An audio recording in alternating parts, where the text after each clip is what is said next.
888-971-7243. We've got a lot to cover tonight, but also we will welcome your phone calls. This is a Friday, so I don't mind taking more phone calls today.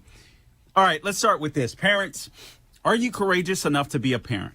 I'm going to get to, listen, like I said, we got a lot to cover. So we'll talk about what's happening on the Hill as far as the budget reconciliation is going, the infrastructure bill, all that kind of stuff. Everything seems to be collapsing for Democrats. Senator Joe Manchin is holding strong. As a matter of fact, Senator Joe Manchin has been holding strong for a couple of months. And that's when he gave Chuck Schumer notice that he wouldn't go beyond the $1.5 trillion worth of spending. But, guys, I want to caution you with this. I hear a lot of people, even on my side of the aisle, talking about $1.5 trillion, $3.5 trillion, the $1.2 trillion infrastructure bill, as if any of these things are good. Right now, we can't afford to spend any of this money, let alone to start the framework with all of this Green New Deal stuff. And that's happening even with the $1.2 trillion bill. I wish that conservatives and our Republicans would step up and say, we want a clean bill and we will settle for nothing less. I really do believe they'll mention all these big numbers, and obviously the squad wants big numbers. That they want the $3.5 trillion deal, and Nancy Pelosi is looking like a failure as a result of the squad. But nonetheless, listen, either way, we're going to be in a bad predicament. But I want to start here. This is somewhat unconventional, but parents, are you courageous enough to be a parent? Are you courageous enough to be a parent? And again, we'll get into all the news. We'll talk hour two. We'll talk vaccines and Fauci and Senator Feinstein and what she's introduced. Oh, and the third hour. You don't want to miss the third hour. And again, you can call into the relieffactor.com studio, 888-971-7243. Racism in America is dead. I've got more evidence, or at least systemic racism, as the left would call it. Obviously, you're always going to have anecdotal stories of some racist bigot, whether it's a white racist or a black racist or a Latino racist or an Asian racist. Those are always going to exist on this side of eternity. But systemic racism, as the left would call it, just more evidence, overwhelming evidence that it is dead, finito, 6 feet under in the United States of America. All right. Are you courageous enough to be a parent?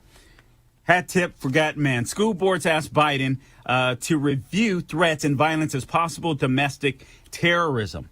This from Education Week. A group representing local school boards says the federal government should review violence and threats involving schools to see if they violate federal statutes about domestic terrorism. This sounds familiar. And hate crimes, they say, amid ongoing tension and anger about COVID-19 policies.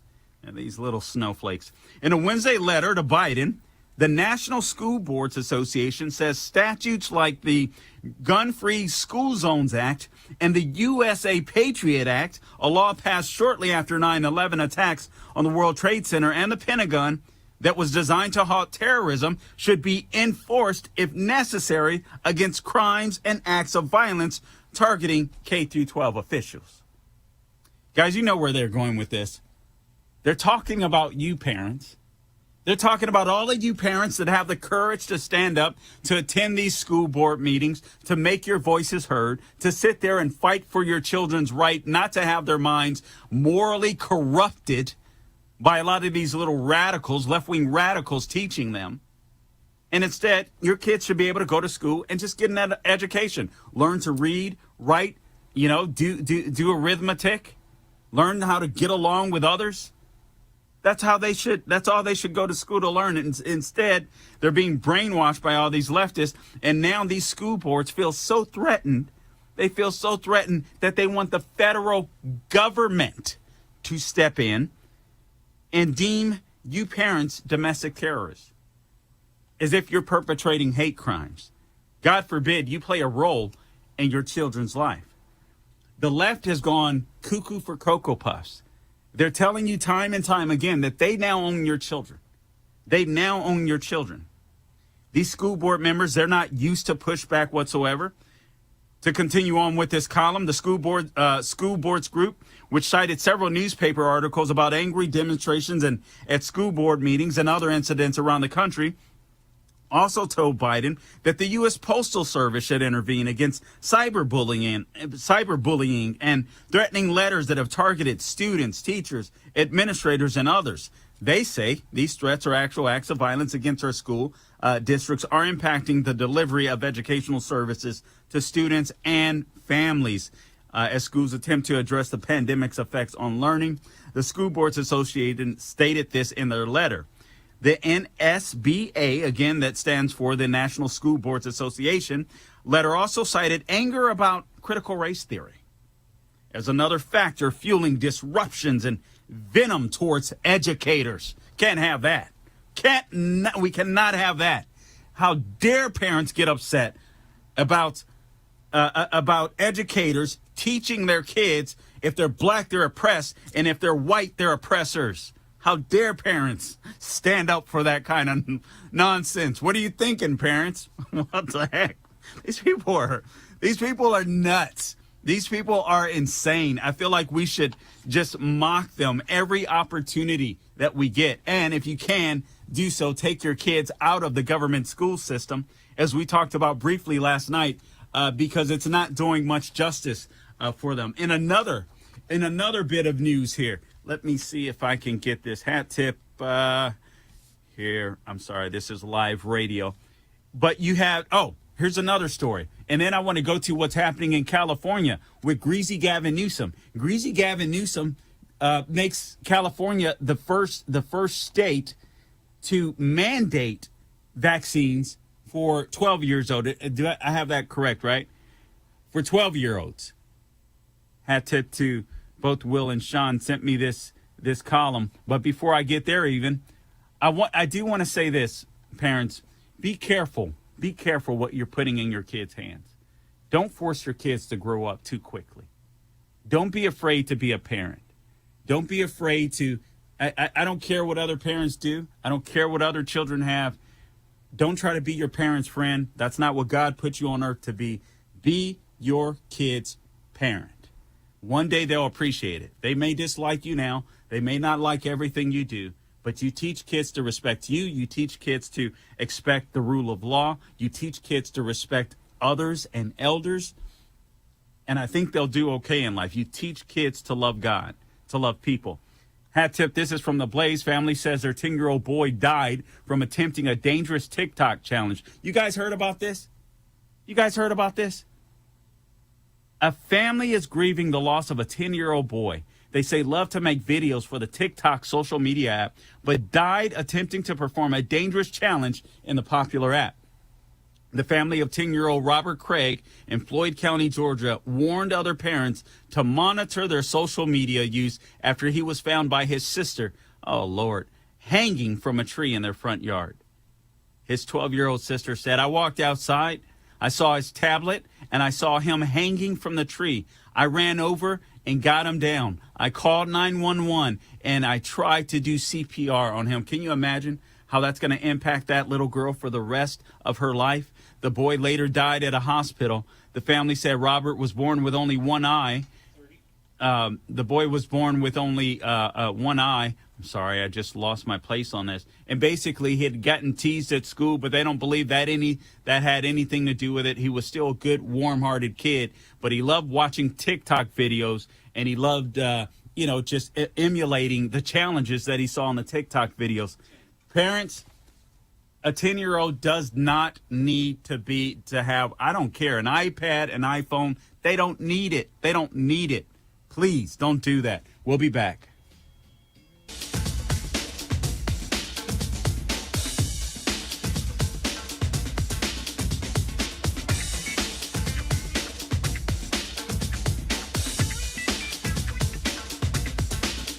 Streaming on Salem Now. We understand that a plane has crashed into... The people who knocked these buildings down will hear all of us soon. Biggest and most costly manhunt in U.S. history. United States killed Osama bin Laden. There are reports surfacing that Al-Qaeda has placed a $50,000 US bounty on the heads of any U.S. Navy SEALs. Nobody's going to survive that. There's nobody in that. This is the single largest loss of life in Afghanistan in a single incident. Most of them are U.S. Navy SEALs. We discovered bullets in the bodies of the Navy SEALs. The military threw them away. More likely than not, that supports a shootout on board. Anybody out there? We have a fallen angel. Stream on your phone, tablet, or TV. Look for Salem Now in the App Store or go to salemnow.com. Streaming on Salem Now. The public would be outraged if they knew the truth. Why do you think our politicians are not on the sidewalk right now talking to you? Don't have no respect. The old wall randomly turns into a guardrail, followed by miles of open border.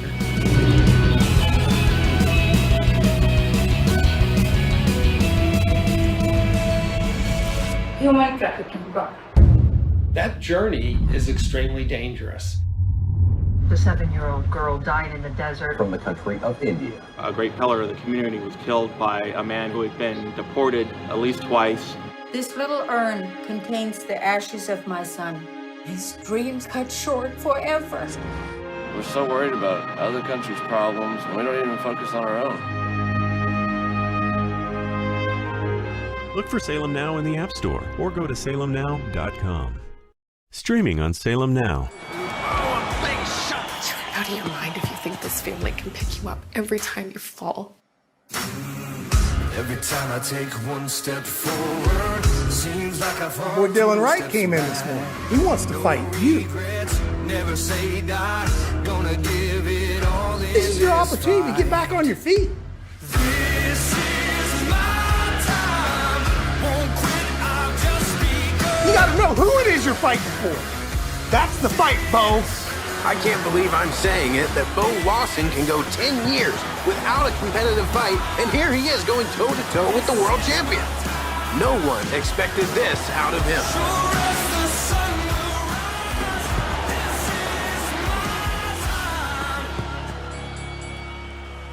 Stream on your phone, tablet, or TV. Look for Salem Now in the App Store or streaming on Salem Now.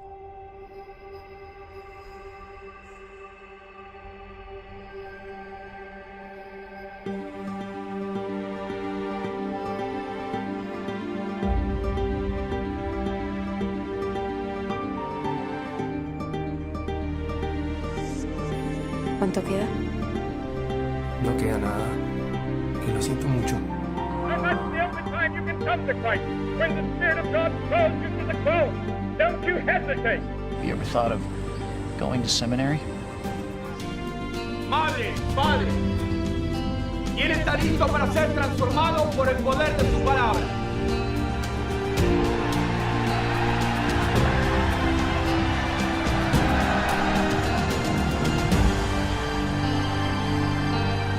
Look for Salem Now in the App Store or go to salemnow.com.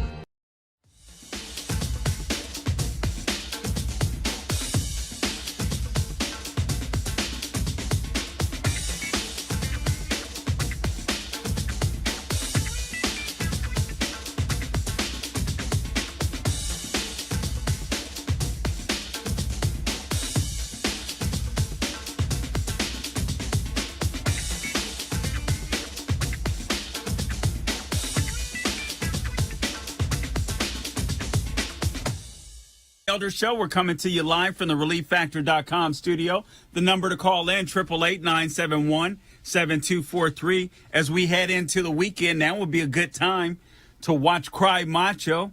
Warner Brothers Pictures presents Cry Macho. From legendary director Clint Eastwood comes a story of being lost and found. Eastwood returns as a one-time rodeo star and washed-up horse breeder who takes a job to bring back a man's young son home from Mexico. The unlikely pair face an unexpectedly challenging journey. The only road home is through redemption. See it in theaters and on HBO Max for 31 days. Now playing. Rated PG-13. The film may not be suitable for audiences under 13. All right, welcome back to the Larry Elder Show. Again, you can call in 888-971-7243. Before we get to the fiasco that is the budget reconciliation deal, it doesn't look like it's going to happen. I want to talk to you a little more about what's happening with your kids and encourage you parents.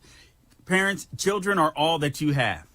They're all that you, you're all they have. I'm sorry. You're all they have.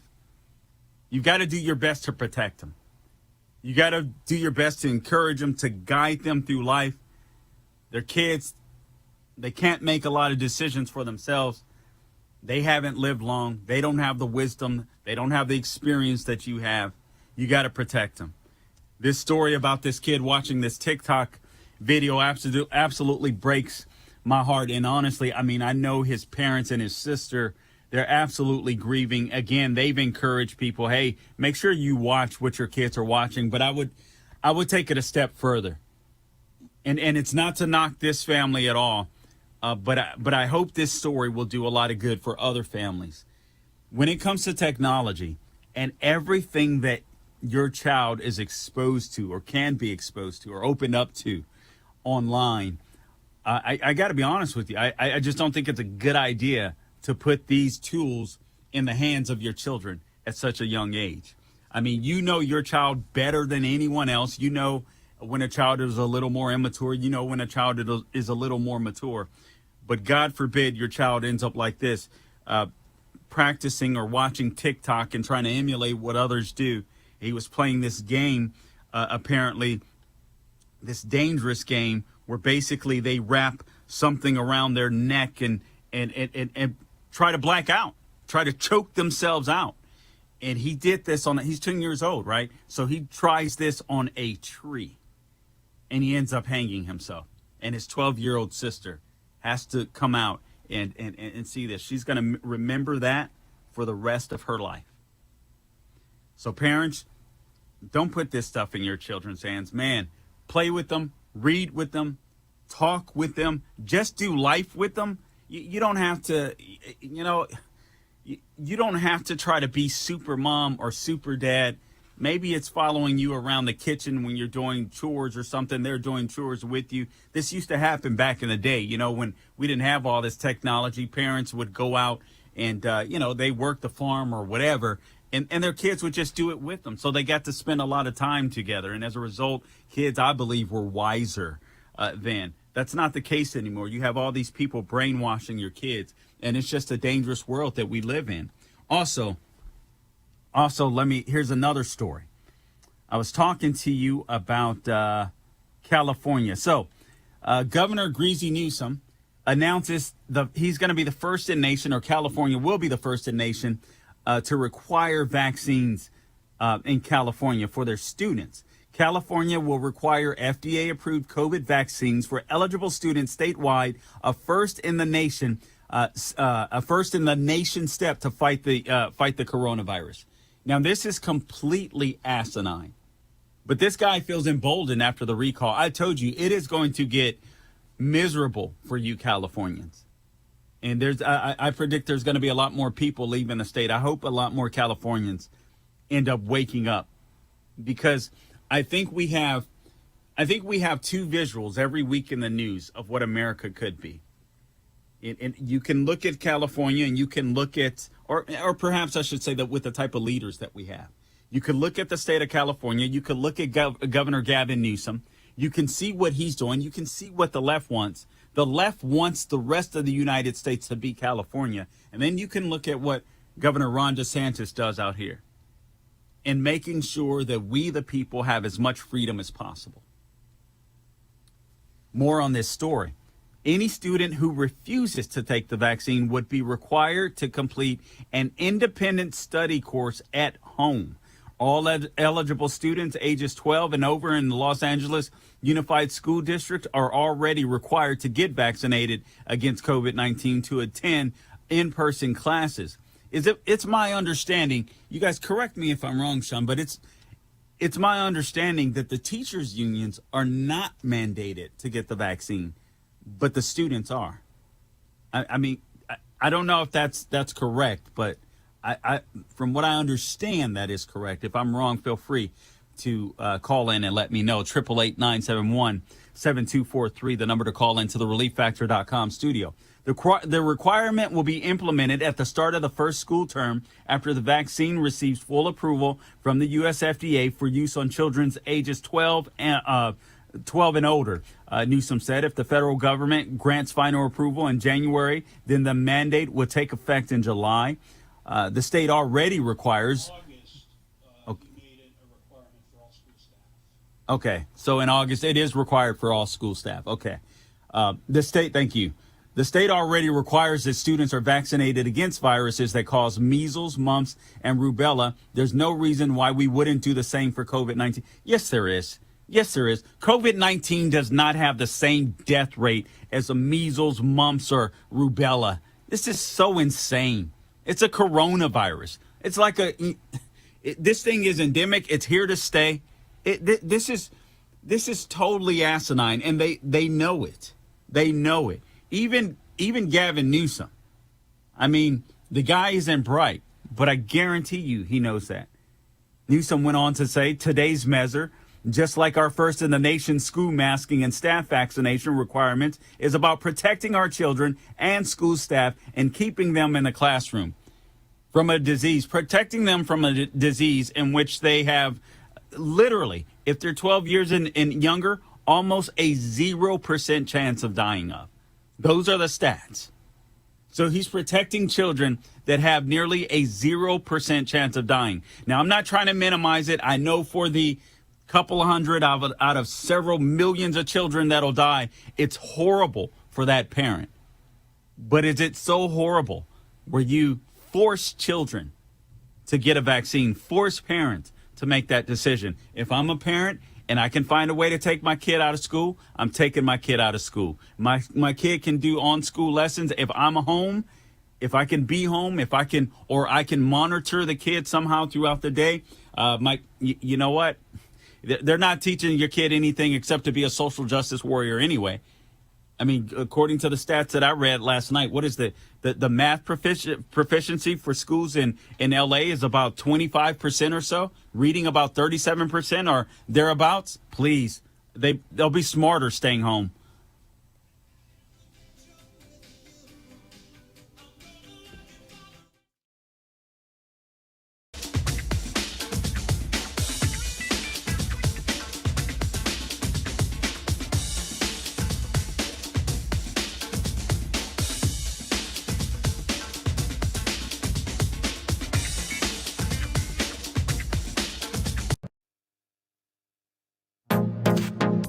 Trending now on the Hugh Hewitt Show.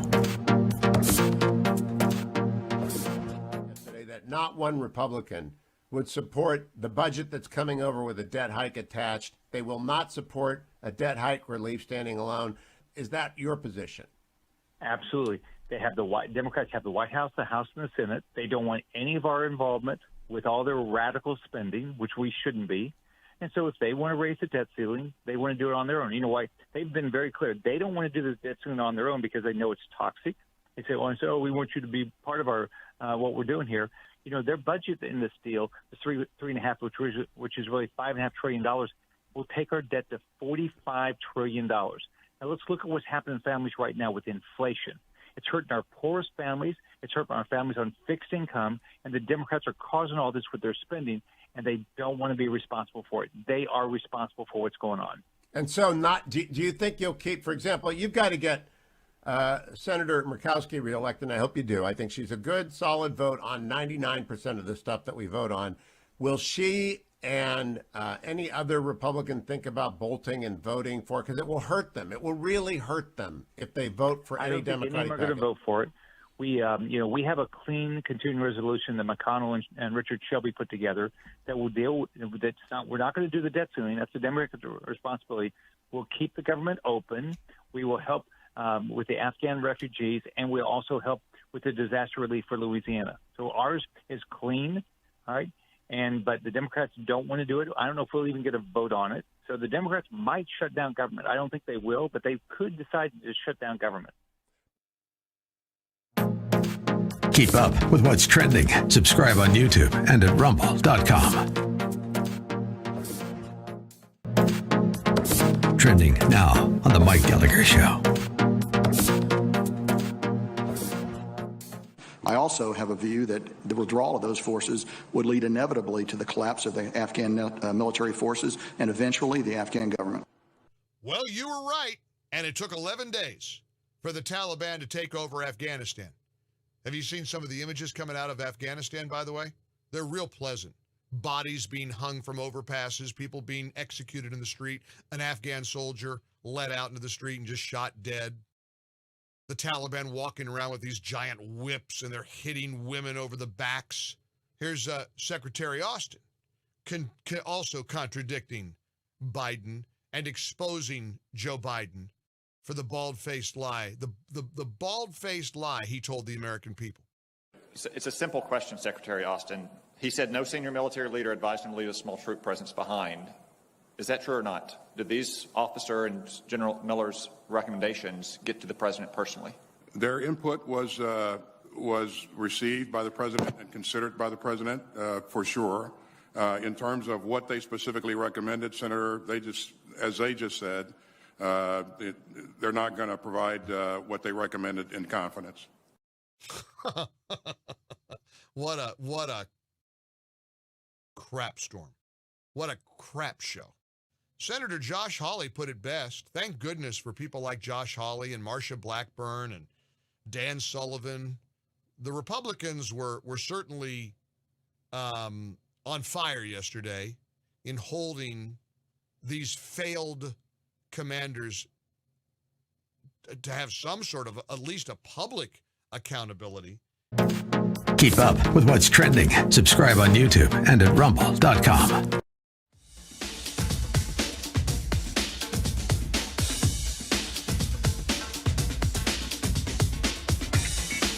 Butt kicked. She was unable to secure the support for the infrastructure vote as she promised she would by yesterday. Thank God. Yeah, honestly, you know what? This is good. Do you guys realize that Nancy Pelosi and the Democrats, Chuck Schumer, all of them, they created this madness? All right, here's what I mean by that. Take a trip down memory lane. When all they did when President Barack Obama was in office was, they just stirred up racial tensions, constantly played the race card with Obama. Think of all those kids at the time that were in college, in high school, all this kind of stuff. AOC, the squad, all of these people are a product of this racism nonsense, this systemic racism nonsense that the Democrats used while Obama was in office to try to get legislation accomplished or to try to explain away his executive orders. It was always racism, racism, racism, racism. And these people like AOC grew up hearing that, believing that, and now Nancy Pelosi is dealing with the products, if you will, that she helped develop. And it's kicking her in the butt, and it's kicking Joe Biden in the butt. So good. This from Town Hall. Dragging late into the evening Thursday, negotiations between Progressive Caucus members, Speaker Pelosi, and the White House ultimately failed to reach a conclusion that allowed Pelosi to bring the $1.2 trillion bill to the floor for a vote on September 30th, as she insisted that she would. I'm telling you, this is a big letdown for them. The article goes on. After an evening recess that kept getting extended, Pelosi sent a, quote, "Dear colleague" letter that provided slim to no details and didn't offer any timeline for an eventual vote on the infrastructure package, despite her assurances there would be a vote on Thursday. Here's what Pelosi had to say. The clock just struck 9 in the evening of a very productive and crucial day. This is what she told her Democratic colleagues after failing to be productive enough to secure the support that she needed to pass the infrastructure bill. She wanted to go big or go home, but you have a feckless leader in the White House whose polls are just cratering. Every day you read a different poll about Joe Biden where his polls are just cratering. He doesn't have the respect of the American people and even many Democrats. I was telling you guys the other day, I have a column around here somewhere where literally he goes to this congressional baseball game, and even there he's hearing the chants F Joe Biden. F Joe Biden. The guy is a total, complete, and utter disaster. And I'm so glad this is starting to bite every single one of them in the butt. Now, what I am concerned about, and we'll get to the borders again, too, they're going to do everything possible to get some type of victory or at least secure something. I mean, Democrats always win. Even when Democrats lose, they figure out a way to win. So, unfortunately, I fear that they will try to pass something, get something done, and ultimately set in some program or something in place where hopefully for them, hopefully, they would be able to rely on votes from the illegal aliens that are coming in, more Democrats that are desperate for welfare, so on, etc. That's what they do. They play hardball. We play soft. But in this case, they shot themselves in the foot. Nancy Pelosi went on to say, thanks to every House Democrat, we passed and sent to the president the continuing resolution to keep the government open to meet our responsibilities and the need of the American people. So there isn't going to be a shutdown. You guys don't have to worry about that. And quite frankly, even if there was a shutdown, you wouldn't have to worry about it. That's a little game they play to try to make you have a heart attack. But essentially, when there's a government shutdown, and listen, I don't want anyone's payment to be delayed, but essential workers, and honestly, shutdowns show you how many people should actually be working in the government, because essential workers continue to work and get paid in the government, and all the people that they really don't need but make a great living working for the federal government. And I'm sorry if some of you are listening, but I think this is true. They'll get paid, but they get paid after the government reopens. But all of the necessary functions that you need continue to operate. All of the Social Security checks. What's that?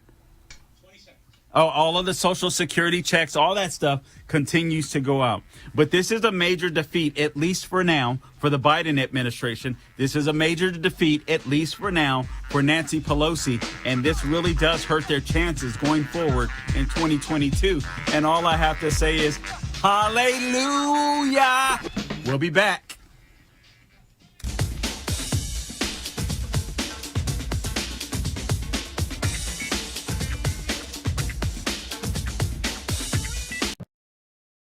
This is why we're fighting for the soul of America. You should be able to share ideas without fear of being fired from your job or shouted down. You are not to be heard. This is one of the few things we have no precedent for in the United States. You have the right to remain silent.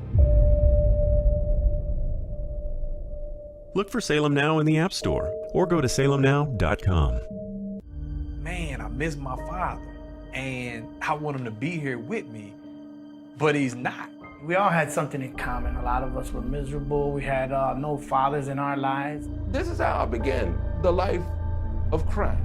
I desired to have a father who would tell me that what I did was wrong. Look for Salem Now in the App Store or go to salemnow.com. I grew up poor, which is even worse than being poor. We would have sandwiches with no meat. My American dream entailed working hard and making $20,000 a year. But I surpassed that goal and became a corporate CEO. We'll all be able to say, free at last, free at last. Look for Salem Now in the App Store or go to salemnow.com. Streaming on Salem Now. We understand that a plane has crashed into... The people who knocked these buildings down will hear all of us soon. Biggest and most costly manhunt in U.S. history. United States killed Osama bin Laden. There are reports surfacing that Al-Qaeda has placed a $50,000 bounty on the heads of any U.S. Navy SEALs. Nobody's going to survive that. There's nobody in that. This is the single largest loss of life in Afghanistan in a single incident. Most of them are U.S. Navy SEALs. We discovered bullets in the bodies of the Navy SEALs. The military threw them away. More likely than not, that supports a shootout on board. Anybody out there, we have a fallen angel. Stream on your phone, tablet, or TV. Look for Salem Now in the App Store or go to salemnow.com.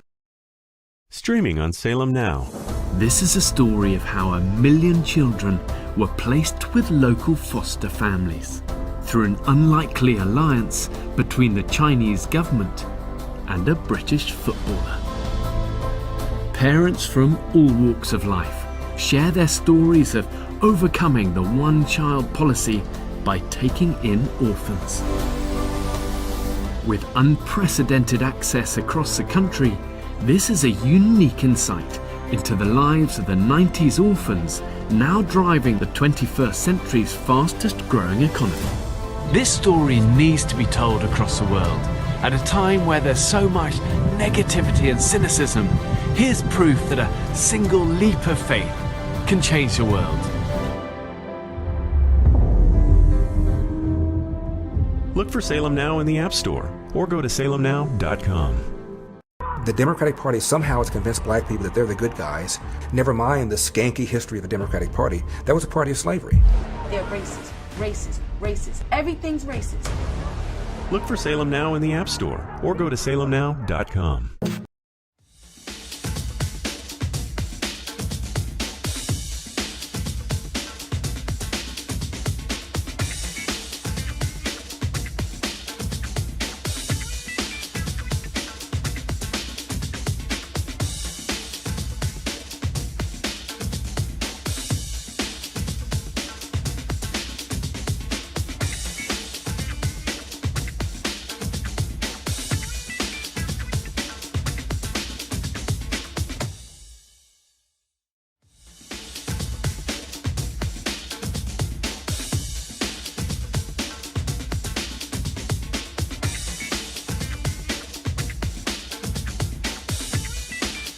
The number to call into the ReliefFactor.com studio is 888-971-7243, 888-971-7243. Nancy Pelosi failed at getting the job done. She'd said that she would have support for the infrastructure bill by yesterday.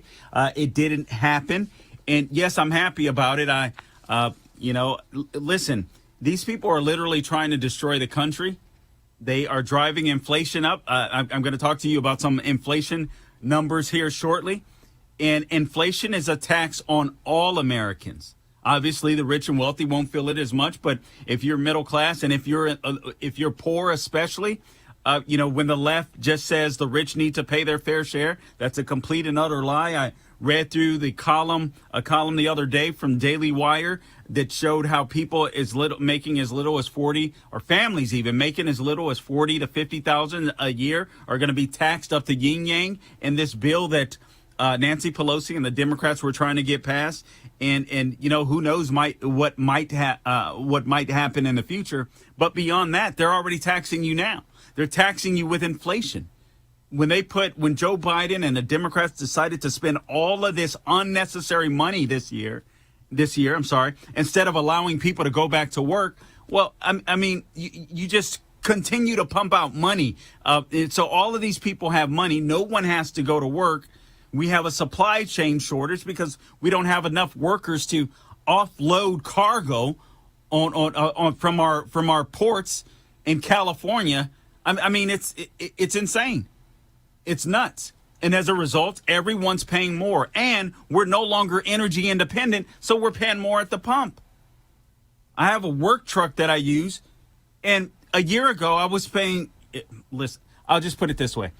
I paid $30 more the other day to fill up than I did a year ago. $30 more. Now, if you live in Beverly Hills, that may not hurt you. But where I live, that hurts me. That is not fun. That is painful. They are taxing the middle class. They are taxing the poor. It's a shame. I was just going to go to the guy about the California recall, and then he goes off. All right. Anyway, so they are taxing the poor. Let me get to this. Chuck Schumer promised Manchin on a signed document the reconciliation package would cost just $1.5 trillion. They've known this for months. They came to this deal a while ago. So, hat tip this from Breitbart. Senator Chuck Schumer on a signed piece of paper in July. What are we? We're in October now. You're talking about nearly 3 months ago. He promised Senator Joe Manchin that the reconciliation package would only cost $1.5 trillion, not the $3.5 trillion that Biden proposed and the number that the House Democrats are demanding. The signed document by both men that was confirmed by Fox News says the, quote, top line number for the reconciliation package would be $1.5 trillion. So that's the top line number, with debate on the package beginning no later than October 1. Then Senator Manchin does not guarantee that he will vote for the final reconciliation legislation if it exceeds the conditions outlined in this agreement. That's what the paper reads, pinning the deal down to Manchin's demands on paper. So Chuck Schumer has known all along where Manchin would go. He knew Manchin's bottom line, but he just played us like fools in the media. The document also reveals the two men agreed the package will include, listen to this, terminating the Federal Reserve's quantitative easing. So that means basically the Fed continues to pump money out into the economy. They continue to print money, and you pay for it. Remember, the only way the government has money is to tax you, take it from you. They can borrow money, maybe from China or wherever, or they can print money. And if they print money, and if they borrow money, well, if they print money, it's inflation, no doubt. They borrow money, they run up our deficits, they run up the national debt. I mean, it's insane. Now, if they tax you, they can possibly pay for it. But the problem is, how much do they tax you? Are you going to grow accustomed to a lower standard of living? That's what Democrats want you to do. Every time Democrats get in office, their goal is to make you poor or make you poorer. They want you to grow accustomed to a lower standard of living. Now, they don't want a lower standard of living, but they want you to grow closer or want you to get used to a lower standard of living. That's how they roll. The signed document also proposes raising the corporate tax to 25%. So Senator Manchin was down with that. The top tax rate on income to 39.6%. So Manchin was down for that. So let's not pretend like Manchin is necessarily some moderate when it comes to at least to taxing. Raising the capital gains tax to 28%. Along with any revenue from the bill exceeding $1.5 trillion to go towards reducing the deficit. Now, the deficit isn't the debt, all right? So get that straight. The deficit is what you overspend in the fiscal year, in one fiscal year in the government. The debt is just our national debt. We continue piling on to our national debt. So what he wanted to do was reduce the deficit. So that's just, deficit spending. Don't spend more than you have so that it doesn't go on to the national debt. So that's not necessarily a bad thing. The revelation of the letter is a blow to the far left House members because it confirms their worst fears that no assurances will likely be given that the package will include an additional $2 trillion in spending to fund the most radical items of President Biden's reconciliation package. Okay, so this is where they get you. We're all happy that the $3.5 trillion bill is likely not going to happen. But they still have this $1.2 trillion. This potentially could happen, right? Because the government is funded up until December 3rd. This stuff could potentially happen. But they're trying to fake you out when it comes to the numbers. They're trying to distract you. I'll explain after the break.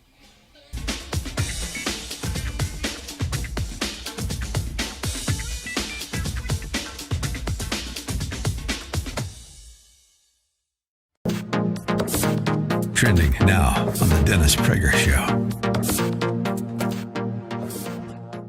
Women are born ignorant of male sexual nature.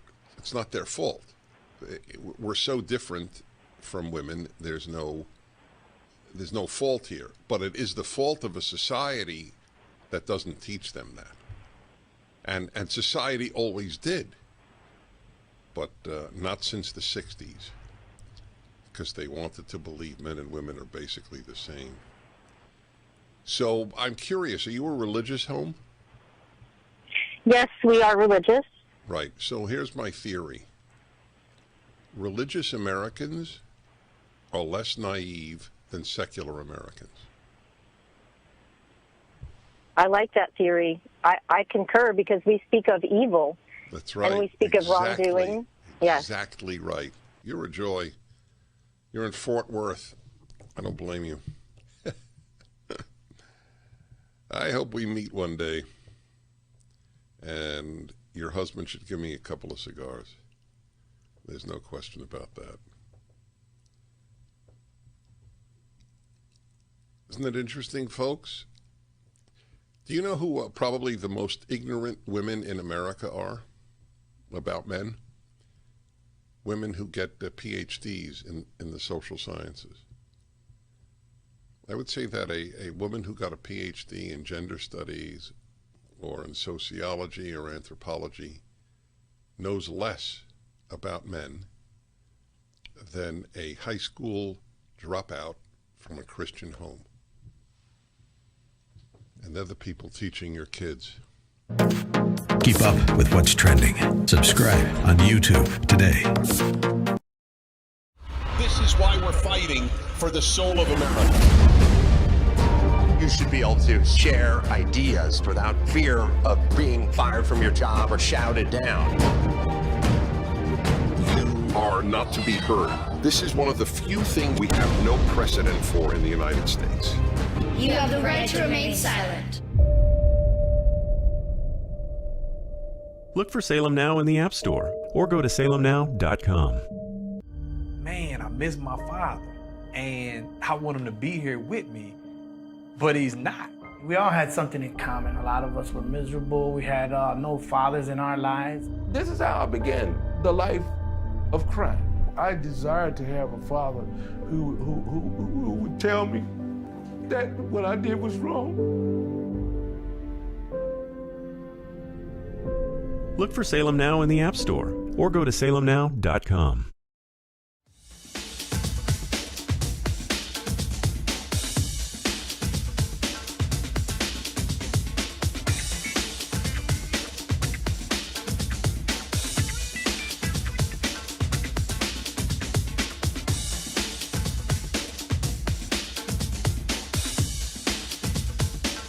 Forgot to mention, I want to play a couple of audio clips for you real quickly. As far as Nancy Pelosi is concerned and not being able to secure this infrastructure deal in conjunction with the reconciliation package, again, this could be a huge defeat for them in 2022. I mean, it really could, because the left is going to are going to be severely disappointed. And they are severely disappointed as it stands right now. And this could also spell trouble for Chuck Schumer. Chuck Schumer is a very unwise man.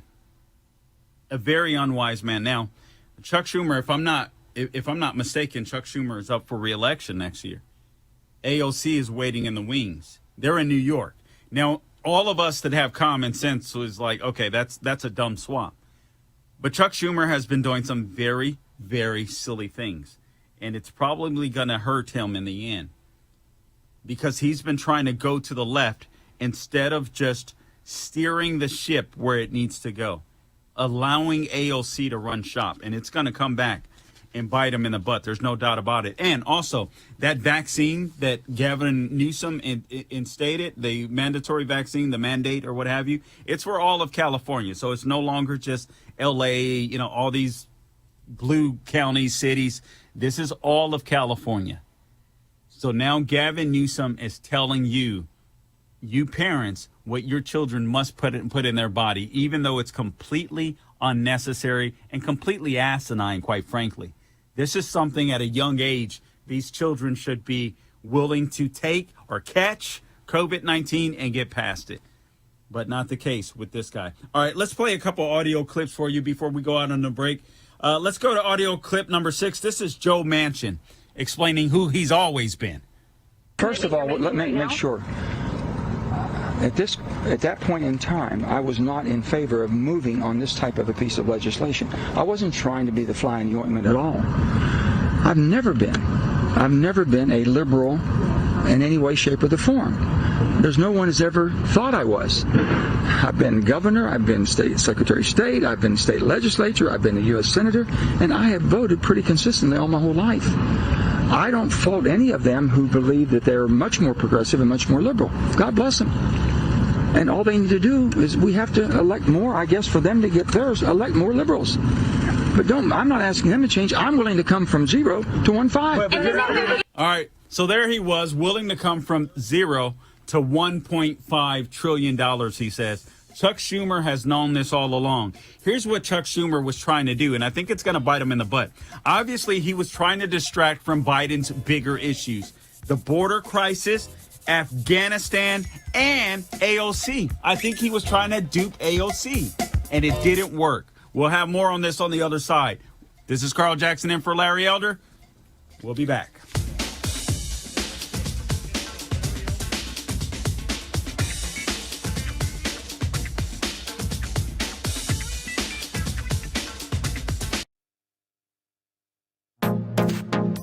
Trending now on The Hugh Hewitt Show.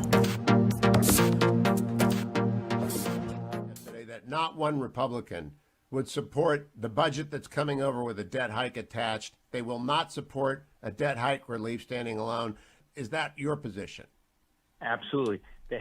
Democrats have the White House, the House, and the Senate. They don't want any of our involvement with all their radical spending, which we shouldn't be. And so if they want to raise the debt ceiling, they want to do it on their own. You know why? They've been very clear. They don't want to do the debt ceiling on their own because they know it's toxic. They say, well, we want you to be part of our what we're doing here. You know, their budget in this deal, the $3.5, which is really $5.5 trillion, will take our debt to $45 trillion. Now let's look at what's happening in families right now with inflation. It's hurting our poorest families. It's hurting our families on fixed income. And the Democrats are causing all this with their spending, and they don't want to be responsible for it. They are responsible for what's going on. And so do you think you'll keep, for example, you've got to get Senator Murkowski reelected, and I hope you do. I think she's a good, solid vote on 99% of the stuff that we vote on.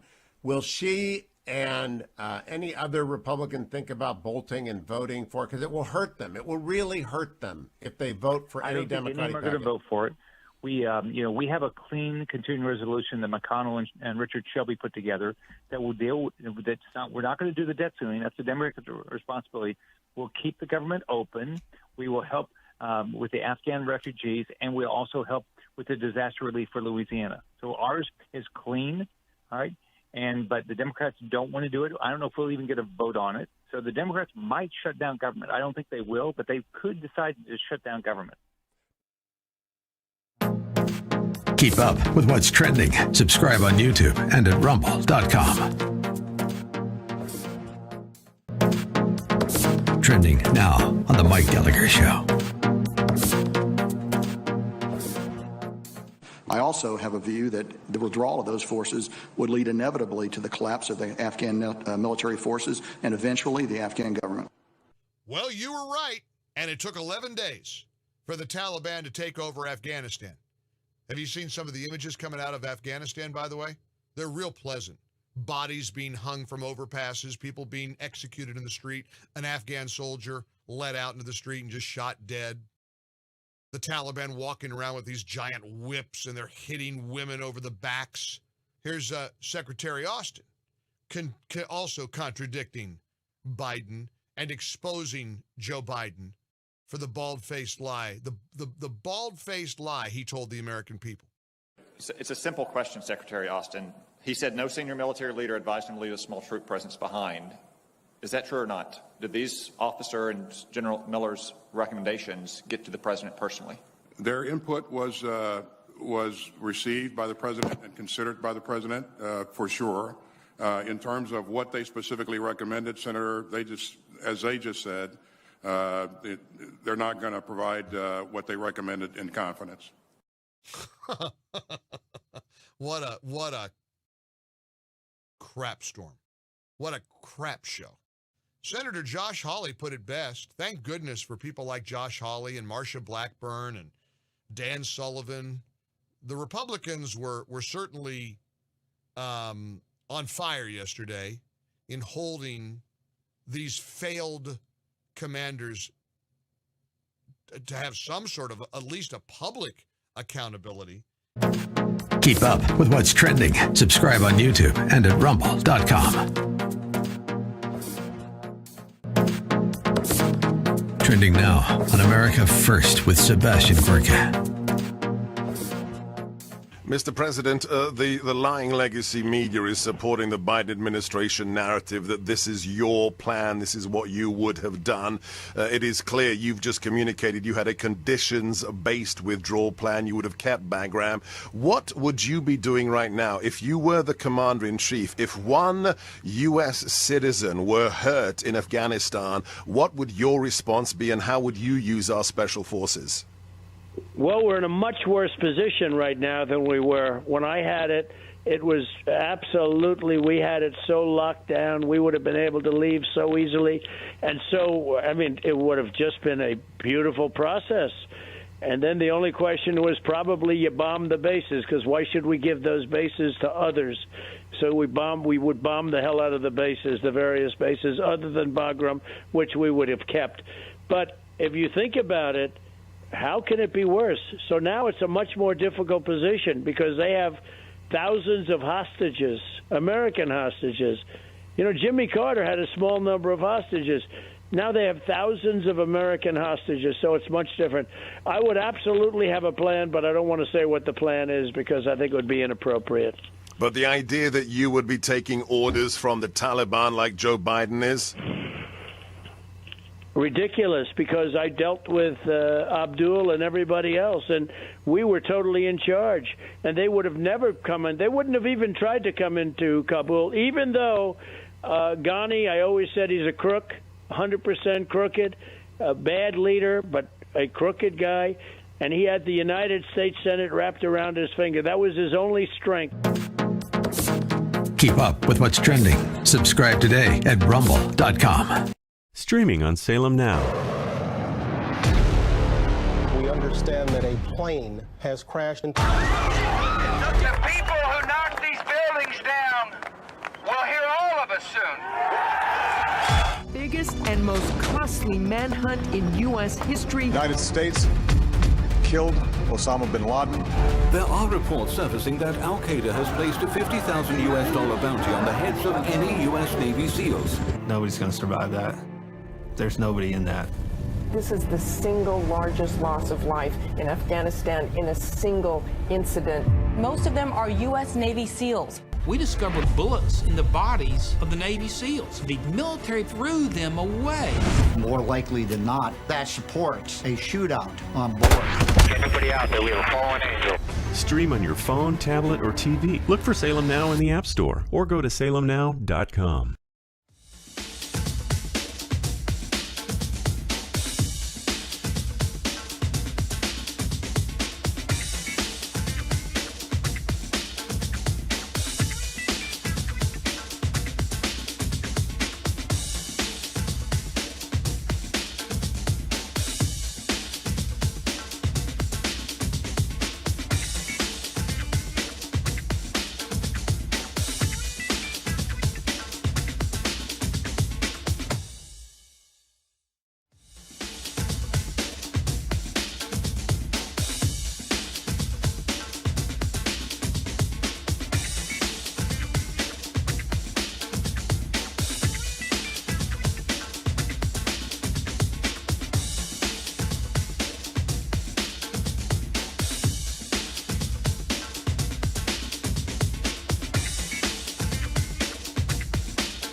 888-971-7243. 888-971-7243. In the last hour, we were talking about how the Democratic leadership failed to get this $3.5 trillion budget reconciliation deal. They wanted to join it along with this infrastructure package deal they had for $1.2 trillion. They had to avoid this government shutdown, or at least in their mind, they needed to avoid the government shutdown. They did that by passing a continuing resolution, so they don't have to worry about that again until December 3rd. And then when December 3rd hits right before Christmas holidays, and by the way, you guys remember, we've got a lot of shipping problems, so start your Christmas shopping yesterday. It's going to be all hell breaks loose again. This is how the left runs the government. Unfortunately, Republicans have done the same. I do not know why. Actually, I do know why. I think it's become, it's easy to keep spending money. It's easy to keep running up the debt. No one has to do any hard work. But we cannot continue to live off of these continued resolutions. This stuff began during the Obama administration. Why the Republican Party did not fix this, I don't understand it for the life of me. You cannot be fiscally responsible and not have an annual budget. And they don't. We just constantly live in fear. Every 3 months, oh my God, the sky is falling. I mean, it's insane to run to run our economy this way. But unfortunately, that's exactly what we've been doing. I do want to give you a little bit of good news when it comes to the borders. Unfortunately, it won't last long, but at least for now, there's somewhat of a reprieve. By the way, if you want to call in to the ReliefFactor.com studio, 888-971-7243, 888-971-7243. Even Biden, even the Biden administration has some standards apparently. So Appeals Court preserves the CDC Title 42 migrant expulsion protocol, and you guys may recall I was talking about this last evening, yesterday. I was speaking to Jorge Bonilla of the Media Research Center, and I stumbled upon this article on Breitbart where the Biden administration, or at least I thought it was just exclusively the Biden administration, was going to allow illegal aliens to flood into the country.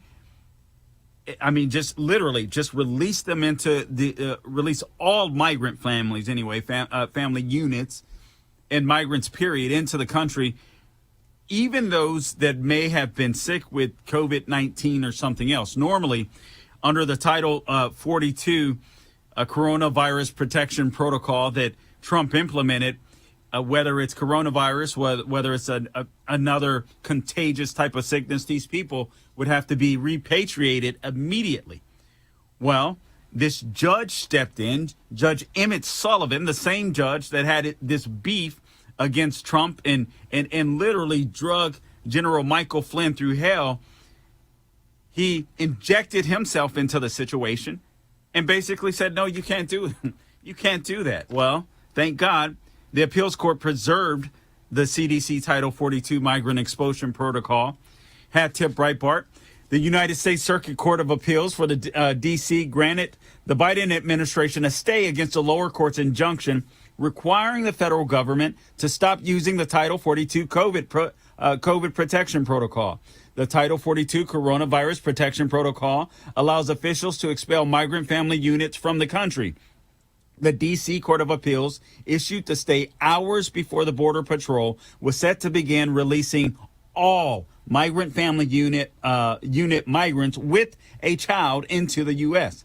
The court issued the stay to the earlier injunction in the case of Wisha versus Alejandro, or Wisha versus Alejandro Mayorkas, the Secretary of Homeland Security, in his official capacity. It was filed by the ACLU and several migrant rights groups. The lower court's injunction, issued by the federal district court judge Emmett Sullivan on September 16th, prohibited Biden's administration from removing any migrant family with a child under the age of 18 from the country under the CDC's Title 42 protocol that was put in place by Trump. As reported by Breitbart Texas, the Border Patrol was prepared to release all migrant family units as of Thursday. The appellate court's stay of the lower court's injunction will allow the agency to continue with self-imposed limited application of the Title 42 COVID-19 emergency order and swiftly expel some migrant family units from the U.S. The stay will remain in effect until the case is heard by the appellate court. Both parties will brief the court in November, and oral arguments in the case will be scheduled for January 2022. This, according to the ACLU. The emergency order initiated by the Trump administration restricts immigration at the border based on an unprecedented and unlawful invocation of public health of the Public Health Service Act located in Title 42 of the U.S. Code. These people at the ACLU are just sick. They used to fight for, even if you disagreed with them, sometimes they would glum onto a case where you were like, okay, I guess they're far left, but at least they still believe in some form of liberty. Now, not anymore. Now they're just shills for the radical left. But nonetheless, at least sick people can be repatriated right away, once again, regardless of their connection, their family unit, and all that kind of stuff. So, sadly, there's another caravan on its way. You guys heard from James Carafano of the Heritage Foundation that things could likely get much worse. I've heard first I was hearing numbers as low as 40 and 60,000. Now I'm hearing numbers as high as 400,000 migrants in October alone. We'll have to wait and see. But again, what the left is trying to do is overwhelm the system. Just quickly, let me jump back to what was happening with Schumer. I told you what Schumer has been trying to do is to help the Biden administration, thereby helping the Democrat Party, right? Because in 2022, unless they're able to move all these illegal aliens into the perfect place, if you will, red states, so on, etc., they're going to have a really, really rough time in 2022. I mean, they're going to be, when it comes to the House, I think they're going to be slaughtered. Now, they're trying to bring in as many or import as many Democrat voters as they can, so maybe the numbers won't be as bad, but I still believe that it's not going to be a great year for the Democrat Party, as long as we don't stay home. So for God's sake, get off your butt and vote. You can't worry about we got to pay attention to the election integrity. That's very important. So do all you can to help election integrity organizations, donate, so on, etc. Do whatever you can in your own state or county, district. If you can't go out there yourself, find an organization that you can trust, that you can donate to, because we have to get election integrity right. But what Chuck Schumer was trying to do, in my opinion, was to distract from how bad the Biden administration is doing.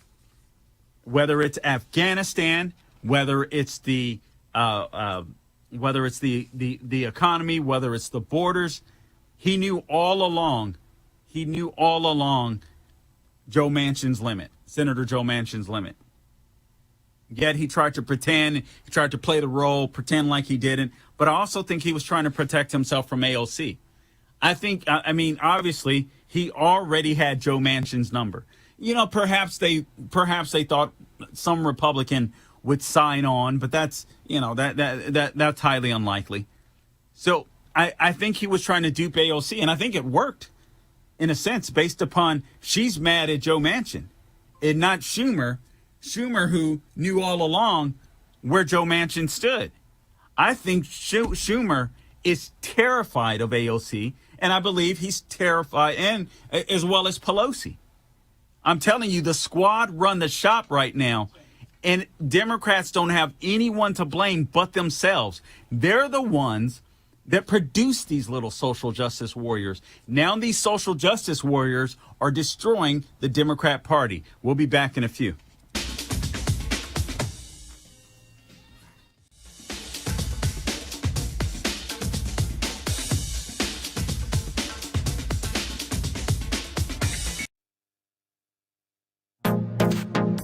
Trending now on the Hugh Hewitt Show. Yesterday, that not one Republican would support the budget that's coming over with a debt hike attached. They will not support a debt hike relief standing alone. Is that your position? Absolutely. Democrats have the White House, the House, and the Senate. They don't want any of our involvement with all their radical spending, which we shouldn't be.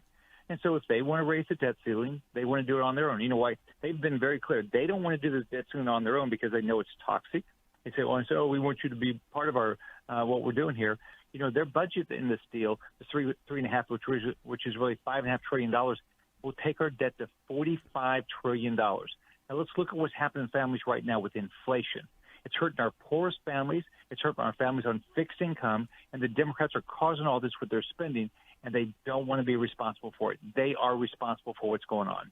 And so do you think you'll keep, for example, you've got to get Senator Murkowski reelected, and I hope you do. I think she's a good, solid vote on 99% of the stuff that we vote on. Will she and any other Republican think about bolting and voting for it? Because it will hurt them. It will really hurt them if they vote for any Democratic. I don't think any are going to vote for it. We have a clean continuing resolution that McConnell and Richard Shelby put together that will deal with.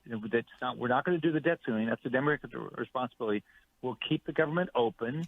We will help with the Afghan refugees, and we'll also help with the disaster relief for Louisiana. So ours is clean, all right?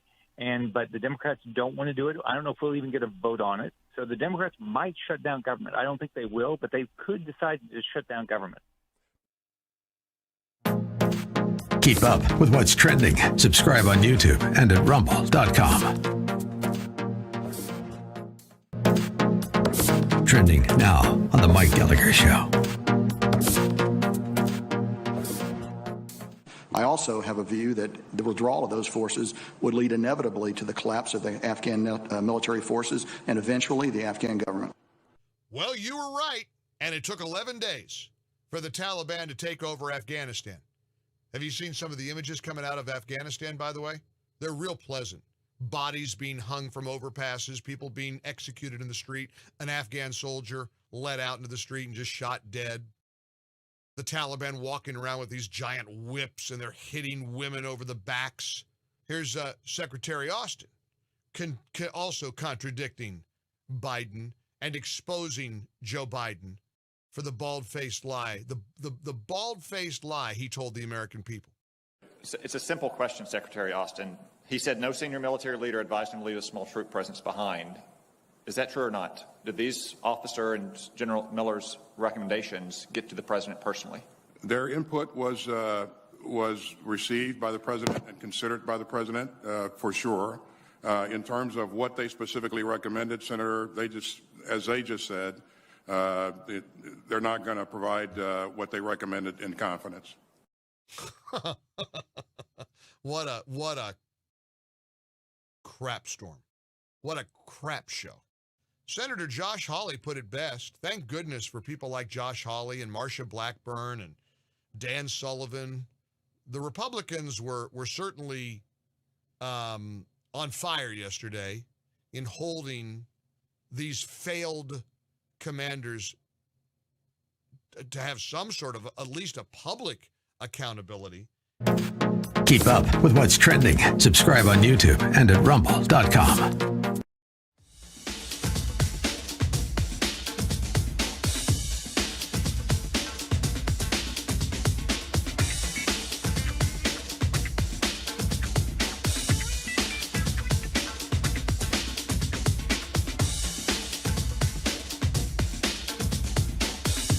Larry Elder Show. I am your special guest host, Carl Jackson, filling in for the great Eldersky.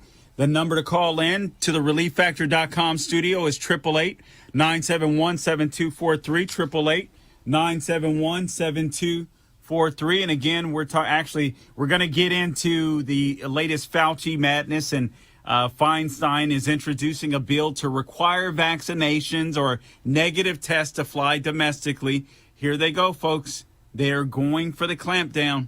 They understand that they cannot win in 2022. They cannot win based upon policy. So if they can keep this COVID going, 2 more election cycles to slow the spread, they figure that's their best shot of retaining power in Washington, D.C. Because obviously that's all they live for. But they're in trouble. And they're hurting. Make no mistake about it. They know that they're hurting. and they're desperate. Breitbart is reporting now that Biden is literally begging, and I'm glad to hear he's literally begging for people to what does it say here? Anyway, I'll go to that in a second. I'm sorry. Live radio here. All right. Anyway, let me play a couple audio clips for you because I want you to understand. The media even understands it. The media that tries to cover up for the Biden administration, that tries to cover up for the Democrat Party, they understand what's happening. This is hurting the Biden administration. They know it. This is hurting Democrats, and they know it, and they're finally waking up to it. Actually, they knew all along, but now they have to admit it. Things are getting so bad, it's just crazy. I think part of their strategy is to try to warn the Biden administration. But here's Terry Moran from ABC. Audio clip number 1, please. Last night in the final scramble to get anything passed on the Hill, it seemed more than messy here. No one really seemed to have a real grasp of what was going on. Plans changed back and forth on whether the president would make a public statement. He hasn't spoken publicly since Monday, and the mood here veered from giddy hopes to exhaustion and resignation. There's just no papering over how tough a blow this is to President Biden. He's the leader of his party. Democrats set this deadline, and he failed to unite the party to get it done. All right. And here's another audio clip that I want you to hear from Joe Manchin, because now Chuck Schumer is trying to backtrack, right? Chuck Schumer is trying to say, wait a minute. Yeah, this was down on paper, but that's just where Joe Manchin stood at the time. I don't believe that. I actually believe Joe Biden gave him this information, and he said, actually, I recall Joe Manchin even talking about this, some time ago when all of this. Anyway, I recall him talking about this. I didn't know there was any type of written deal on paper or anything like that. But if I recall correctly, he even mentioned a $1.5 trillion deal. He was willing to go. He was willing to meet him halfway or something to that effect. But I think Chuck Schumer, scared of what's happening in the Biden administration, the complete and utter and the total collapse of the Biden administration, also scared he has to save face. He has to pretend like he's really working hard to try to appease AOC so she won't go after his seat. I think that's the predicament that he finds himself in. And I'm telling you, Democrats are hurting themselves. Thank God they are so incompetent. Guys, I know that things are bad. But if we didn't have the three stooges in charge, Biden, Pelosi, and Schumer, I think they could be even worse. Let's take a call real quick. Let's go to Rob in Long Beach, California. Rob, welcome to the Larry Elder Show. You've got the mic. Hey, Mr. Jackson. I just wanted to make my observation. My wife had the COVID in January of 2020. I'm 77 and I didn't catch it from her. I had no symptoms whatsoever, so we weren't going to get any shots until my wife wanted to go to Las Vegas, then she got the shot. Okay. But I have no intention of doing it. And the Democrat Party is using this as a division of the country again. And just like racism, they like to divide the country. The only way to get rid of racism and a lot of our problems is to get rid of the Democrat Party. I just wish I could do that.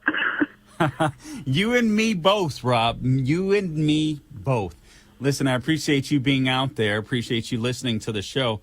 You're absolutely right. We have to destroy the Democrat Party.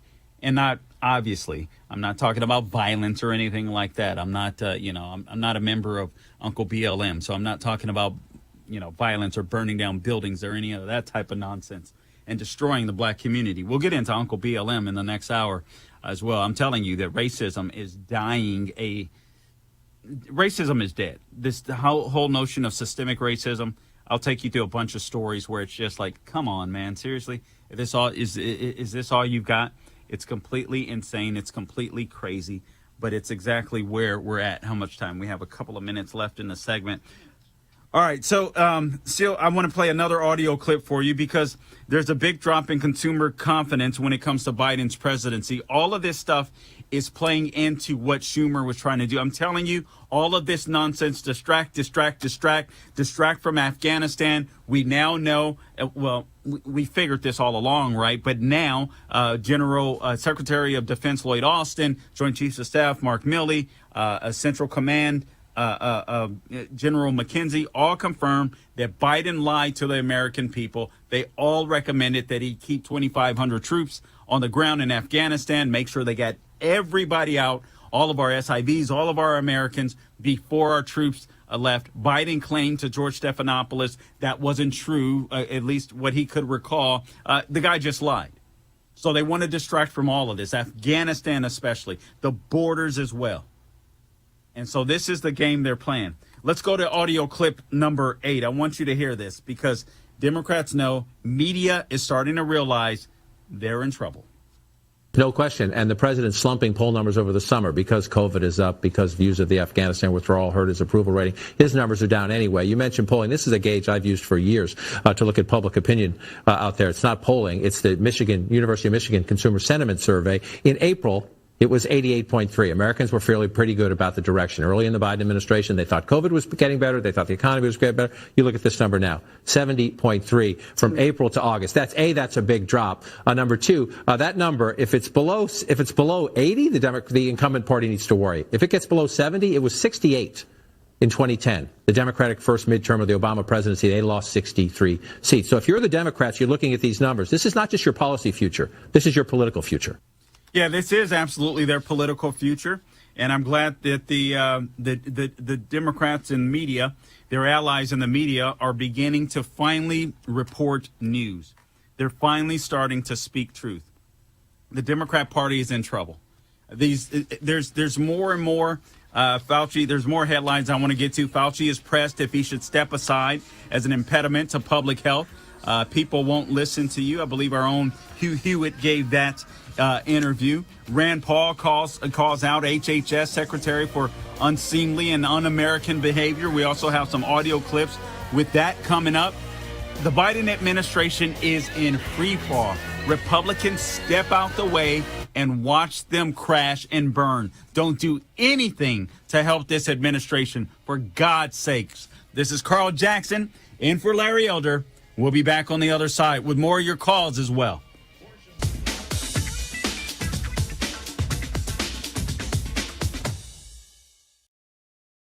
This is why we're fighting for the soul of America. You should be able to share ideas without fear of being fired from your job or shouted down. You are not to be heard. This is one of the few things we have no precedent for in the United States. You have the right to remain silent. Look for Salem Now in the App Store or go to salemnow.com. Man, I miss my father, and I want him to be here with me, but he's not. We all had something in common. A lot of us were miserable. We had no fathers in our lives. This is how I began the life of crime. I desired to have a father who would tell me that what I did was wrong. Look for Salem Now in the App Store or go to salemnow.com. I grew up poor, which is even worse than being poor. We would have sandwiches with no meat. My American dream entailed working hard and making $20,000 a year. But I surpassed that goal and became a corporate CEO. We'll all be able to say, free at last, free at last. Look for Salem Now in the App Store or go to salemnow.com. Streaming on Salem Now. We understand that a plane has crashed into... The people who knocked these buildings down will hear all of us soon. Biggest and most costly manhunt in U.S. history. United States killed Osama bin Laden. There are reports surfacing that Al-Qaeda has placed a $50,000 bounty on the heads of any U.S. Navy SEALs. Nobody's going to survive that. There's nobody in that. This is the single largest loss of life in Afghanistan in a single incident. Most of them are U.S. Navy SEAls. we discovered bullets in the bodies of the Navy SEALs. The military threw them away. More likely than not, that supports a shootout on board. Anybody out there, we have a fallen angel. Stream on your phone, tablet, or TV. Look for Salem Now in the App Store or go to salemnow.com. Streaming on Salem Now. This is a story of how 1 million children were placed with local foster families through an unlikely alliance between the Chinese government and a British footballer. Parents from all walks of life share their stories of overcoming the one-child policy by taking in orphans.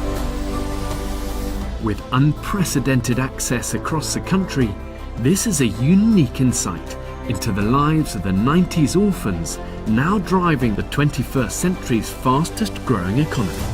This story needs to be told across the world. At a time where there's so much negativity and cynicism, here's proof that a single leap of faith can change the world. Look for Salem Now in the App Store or go to salemnow.com. Streaming on Salem Now. Tesla was a genius. His most amazing discoveries thought to be written in a lost journal. Now, in the right hands, it could revolutionize the 21st century. You can stop an earthquake. Doesn't that mean you could start one too? That's why that notebook should never fall into the wrong hands. Shall we stop this thing? Save the universe!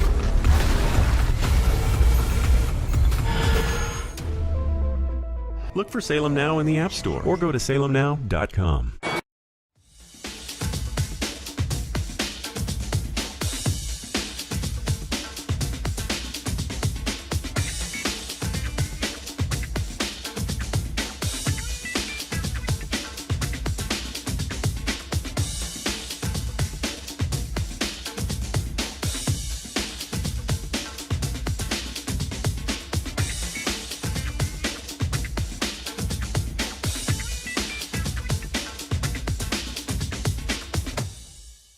Special guest for you. This is occurred somewhat abruptly, but I think this is a really good thing. On the line with me is Mike Alexander. Mike Alexander is the president and chair of Californians for School Choice. Mike, welcome to the Larry Elder Show. Well, hey, Carl, thanks so much for having me on. It's a great pleasure to speak to you and your audience about this important issue. All right. Okay. So, Mike, you're the president and chair of Californians for School Choice. It says here, I got an email here that your goal is to put school choice on the statewide ballot in November of 2022. Obviously, this is going to be extremely important. We just heard the news today, or I just heard the news today, that Greasy Gavin Newsom has mandated statewide vaccines for children 12 years of age and up. These children this age have virtually 0% of dying, 0% chance of dying from COVID. But this is the governor taking more power away from the parents and giving it to the state schools, so on, et cetera. That's correct. And by the way, for people who want more information, our website is CaliforniaSchoolChoice.org, all spelled out, CaliforniaSchoolChoice.org. The governor here has been repeating a pattern of government conduct for over 100 years. And it was over 100 years ago that in the United States, we developed full-fledged compulsory schooling carried out by the government. It need not have happened that way, but that's the way that it happened. And it continued for 100 years. Sometimes it worked, sometimes it didn't. But the pattern of the government taking your kids, taking your money, or taking your business and telling you what to do started a long time ago, and it really reached a peak here during the last couple of years. Now, all these pretensions have been stripped aside, and whether it's Gavin Newsom or who's that guy in Virginia, Terry McAuliffe, or any bureaucrat in Washington that happens to come in front of a committee, they all say that the government's rights in the rearing of your children are prior to yours. Right. We, on the other hand, say, look, it's our kids, it's our money, and it's our choice. And to be clear, Mike, I want to make this clear for the listening audience. We got about 2.5 minutes left here. You guys are a nonpartisan and a nonprofit organization, and that's why you can go to CaliforniaSchoolChoice.org. I mean, what was the tipping point for you, Mike? What caused you to? Well, the tipping point, I mean, for anybody who's ever had anything to do with the government school system, is fed up. But right now, and I want to make sure I tell people what our program is. Right now in our state, only 20% of the students, you heard Larry talk about it during the election, maybe 20% of high school students or graduates are computing, writing, or reading at grade level. Now, this is worst in the poorest schools of our inner city, and in our American system, if the least among us aren't doing well, if they don't have a shot, then none of us have a shot. Their future is ours. We share that future, whether we like it or not. And the key to their future, like it was for yours and mine, is education. And we pay plenty of money, $20,000 a year. And what we're proposing in the Education Freedom Act is that any parent can request that an education savings account be created for his or her child. Number two, that account will annually be credited with a scholarship of $14,000, which is the child's share of what we call Prop 98 funds. Number three, the parents, not the zip code of the teachers union, can direct that to a participating accredited school, whether it's private, parochial, religious. And number four, Carl, save any money left over for college, vocational training, or other qualified expense. That applies to everybody, no matter who you are, no matter where you are. It's as American as could be, and this is revolutionary. It's important for every child in California. All right. Well, Mike Alexander, I appreciate you joining us on the Larry Elder Show. I want to encourage everybody, go to CaliforniaSchoolChoice.org. I do believe this is a fight worth having. Guys, the left is in this for the long run. We need to be as well. Mike, thank you for joining us. I really appreciate it. Back to you, Carl. Have a good day. Bye-bye. You too. God bless you. All right, again, that was Mike Alexander from CaliforniaSchoolChoice.org. Now, let me talk to you about Pure Talk USA. The best kept secret is out. Like me, hundreds of thousands of people have said goodbye to their overpriced Verizon, AT&T, or T-Mobile plans and switched to Pure Talk.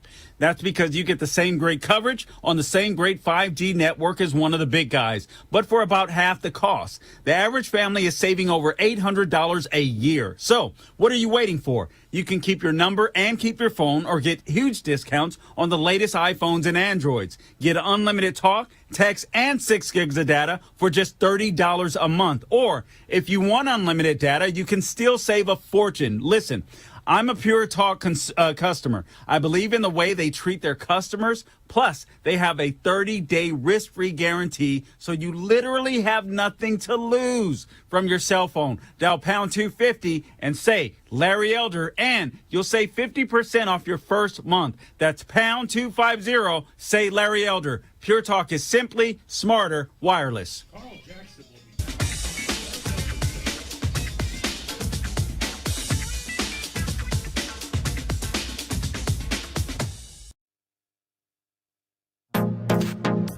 Trending now on the Hugh Hewitt Show.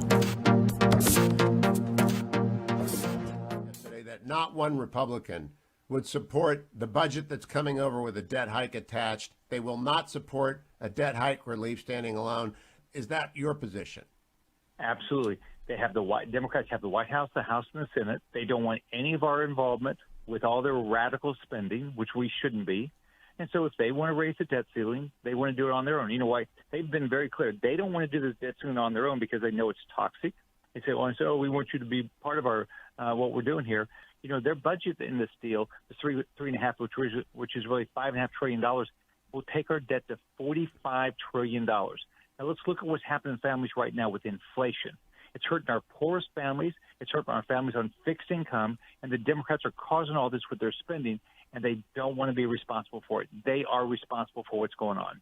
And so do you think you'll keep, for example, you've got to get Senator Murkowski reelected, and I hope you do. I think she's a good, solid vote on 99% of the stuff that we vote on. Will she and any other Republican think about bolting and voting for it? Because it will hurt them. It will really hurt them if they vote for any Democratic I don't think any of them are going to vote for it. We have a clean continuing resolution that McConnell and Richard Shelby put together that will deal with it. We're not going to do the debt ceiling. That's the Democratic responsibility. We'll keep the government open. We will help with the Afghan refugees, and we'll also help with the disaster relief for Louisiana. So ours is clean, all right? But the Democrats don't want to do it. I don't know if we'll even get a vote on it. So the Democrats might shut down government. I don't think they will, but they could decide to shut down government. Keep up with what's trending. Subscribe on YouTube and at rumble.com. Man, I miss my father, and I want him to be here with me, but he's not. We all had something in common. A lot of us were miserable. We had no fathers in our lives. This is how I began the life of crime. I desired to have a father who would tell me that what I did was wrong. Look for Salem Now in the App Store or go to salemnow.com. I grew up poor, which is even worse than being poor. We would have sandwiches with no meat. My American dream entailed working hard and making $20,000 a year. But I surpassed that goal and became a corporate CEO. We'll all be able to say, free at last, free at last. Look for Salem Now in the App Store or go to salemnow.com.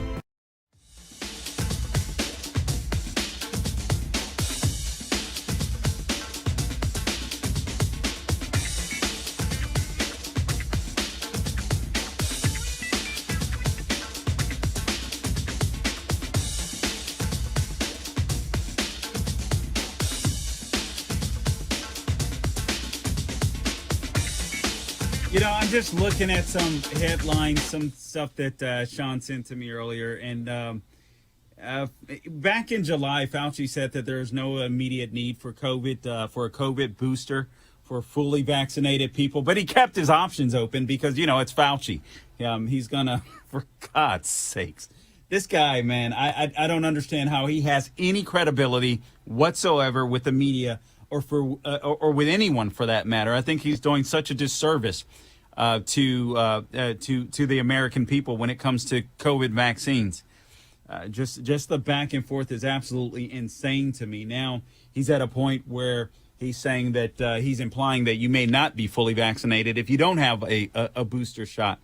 And the guy just has to go. Listen, if you need to get a booster, you need to get a booster. I don't care. But when you look at fascist Fauci, this guy is just not good for the cause. I don't understand how anyone doesn't understand that. I don't know why anyone pays him any attention anymore. I haven't for a long time. I kid you not, back on my local show, as soon as this thing hit, and I don't want to minimize it because I know that COVID can be very dangerous for some people, but I said Russia collusion, Ukraine, now COVID. I instinctively knew, regardless of how dangerous or not dangerous it was, no matter which way it went, I knew the left, they do not let a crisis go to waste. We heard Rahm Emanuel say it, and we knew exactly what they were going to do. I thought that they would run the show or keep this thing going up through 2020. They did that, but now we're approximately, 18 or so months in, and it's still going. And they're still talking about doing more stuff. This is absolutely insane. But I pray to God this will hurt them in the end. I pray to God that people will wake up to this. Let's take a call here. Let's go to Ed in Pittsburgh, Pennsylvania. Ed, welcome to the Larry Elder Show. You've got the mic. Hi, Carl. Hey, I received a letter from my voter distribution center in Harrisburg, and they told me that someone living at my address in my apartment wasn't registered to vote. And I got smart and I called the election board downtown, and they told me everything was, up to par. And what I don't understand, why I would get a letter from one person saying this, and then I called and find out the opposite. I think they're up to something. That's only my suspicion, and I just want to kind of try to warn people about this because I think it's important. You know what? Do you have an election office nearby, a place where you would go and register, or a registrar, I believe they may be called? Do you have something close by you? Because okay, all right, Ed, I wouldn't settle for a phone call. I mean, there's no telling who's on the other side of that line. I would go down to a building. I know people are concerned about this, but whatever protection you need as far as COVID is concerned, whatever, because I know Pennsylvania isn't. I know Pennsylvania isn't Florida, but I'm not settling for a phone call. If I'm you, I'm making sure that this thing is resolved before the next election comes up. Because if you have this, if you have this issue now. Listen, just Ed, get it resolved. Go down there physically and make sure this is resolved. Make sure you can walk away knowing for certain that your vote is going to count. All right, thank you for calling in. All right, so Feinstein introduces a bill with COVID requirements for domestic flights. And guys, I'm telling you, this stuff is going to continue to roll on. But first, before I go to that, I want to take you to a clip of Senator Rand Paul. Rand Paul has been the bomb on this. I don't agree with Rand Paul on everything. But I tell you what, when it comes to COVID, when it comes to the Wuhan flu, there has been no one better in the Senate than Rand Paul. I want you to hear this audio clip because he takes it to, I think it's Javier Becerra, who's the Biden health secretary, who happens to be an attorney, no experience in medicine whatsoever. So in my opinion, his opinion is just as, I don't know, as good as mine. So this is Senator Rand Paul taking it to him. Audio clip 5. Are you a doctor or a medical doctor? I've worked over 30 years on health policy. So you're not a medical doctor. Do you have a science degree? And yet you travel the country calling people flat earthers who have had COVID, looked at studies of millions of people, and made their own personal decision that their immunity they naturally acquired is sufficient. But you presume somehow to tell over 100 million Americans who have survived COVID that we have no right to determine our own medical care. You alone are on high, and you've made these decisions, a lawyer with no scientific background, no medical degree. This is an arrogance coupled with an authoritarianism that is unseemly and un-American. You, sir, are the one ignoring the science. The vast preponderance of scientific studies, dozens and dozens, show robust, long-lasting immunity after COVID infection. Even the CDC does not recommend measles vaccine if you have measles immunity. The same was true for smallpox. But you ignore history and science to shame the flat earthers, as you call them. You should be ashamed of yourself and apologize to the American people for being dishonest about naturally acquired immunity. You know what, guys, if you find this video online, I need to do the same. I'm convicting myself. Share it with anyone and everyone you can. Because honestly, I think this is what it's going to take. More people are going to have to just stand up, speak the truth, and start fighting back in that way. Just don't shut your mouth. Don't shut your mouth. Don't allow the left to silence you. I believe the left are literally killing people. Yeah, I mean, just think of the fact that we have therapeutics. You have this monoclonal antibody. I got to look, and Sean sent me some stuff earlier today. There's another pill apparently that's out that's a therapeutic, and I got to go search for it. But there's another pill that's out. I'll get to that. I'll go look and find that. But there's another pill that's out that's therapeutic, that's relatively cheap. All of these therapeutics, and the left just ignore them. Natural immunity, the left just ignore. So people that don't need vaccines may be taking vaccines from people that do. These people are killing people. And so I so appreciate Rand Paul just speaking truth to these morons.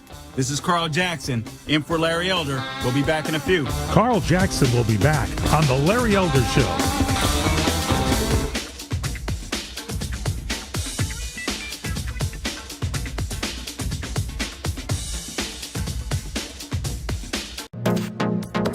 Trending now on The Mike Gallagher Show. I also have a view that the withdrawal of those forces would lead inevitably to the collapse of the Afghan military forces and eventually the Afghan government. Well, you were right, and it took 11 days for the Taliban to take over Afghanistan. Have you seen some of the images coming out of Afghanistan, by the way? They're real pleasant. Bodies being hung from overpasses, people being executed in the street, an Afghan soldier led out into the street and just shot dead. The Taliban walking around with these giant whips and they're hitting women over the backs. Here's Secretary Austin also contradicting Biden and exposing Joe Biden for the bald-faced lie, the bald-faced lie he told the American people. It's a simple question, Secretary Austin. He said no senior military leader advised him to leave a small troop presence behind. Is that true or not? Did these officer and General Miller's recommendations get to the president personally? Their input was received by the president and considered by the president for sure. In terms of what they specifically recommended, Senator, as they just said, they're not going to provide what they recommended in confidence. What a crap storm. What a crap show. Senator Josh Hawley put it best. Thank goodness for people like Josh Hawley and Marsha Blackburn and Dan Sullivan. The Republicans were certainly on fire yesterday in holding these failed commanders to have some sort of at least a public accountability. Keep up with what's trending. Subscribe on YouTube and at rumble.com.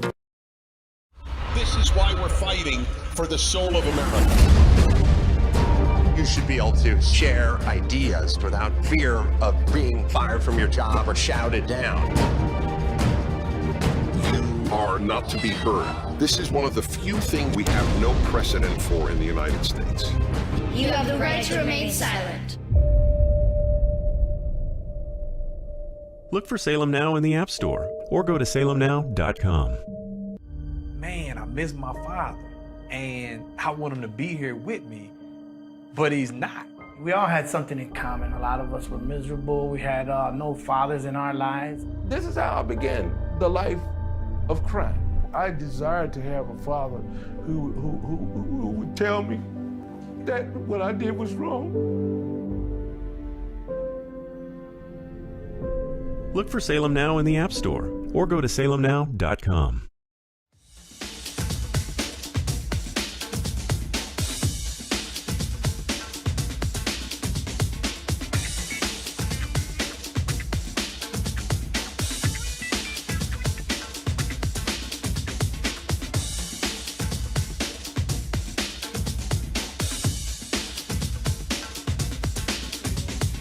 All right, welcome back to the Larry Elder Show. We're talking about COVID right now, and we're talking about the vaccines. We're talking about how the left is killing people, and they're still continuing to use the Wuhan virus, and they will use it as long as possible, literally to try and retain power in 2022. We saw what they did in 2020.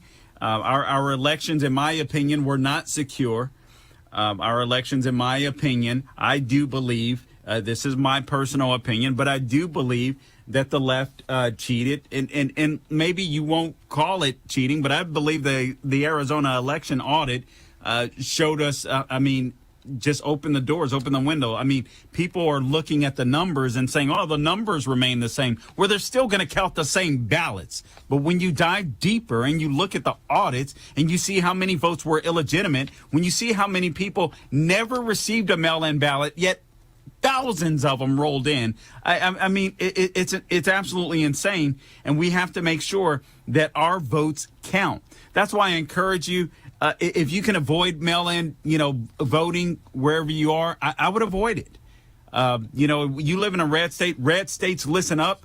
We need to get back to, I wouldn't be using machines. I wouldn't be, listen, if you love your country, get your butt up and vote. If people are legitimately disabled or unable to get to an election booth somehow, some way, you make conveniences or make exceptions for those few people. You make exceptions to for our military guys, the sincerely disabled, but no one else. If you can get up and get your butt out and vote, get up and vote.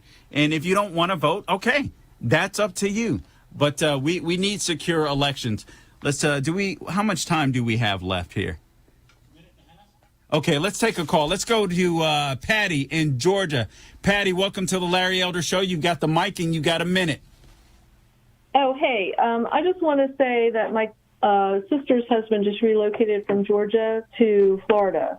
And he's an experienced trucker with like 30 years of experience, and they put him on the dock, and that was the union. So I also want to say that I used to work in freight, import-export, international distribution, both ways. There's no labor shortage. There's some kind of a stevedore, longshoreman union slowdown, but there's no shortage. Those guys are tough. Okay. And then also as far as voting, I live in Cherokee County in Georgia, which is outside of Atlanta, and we had 106% turnover per Judicial Watch. When Kemp, et cetera, Raffensperger made that deal in the court with Stacey Abrams to bring in those new machines and do this, that, and the other, they actually violated our law, among other things. I know they did, Patty. It's not that we didn't stand in line for hours, it's that they stacked the deck. Okay, we're just out of time. Patty, good call. I appreciate that. I know that truckers are tough. She says there's no trucker shortage. So anyway, I'll take her word for it. Patty, thank you so much for calling in.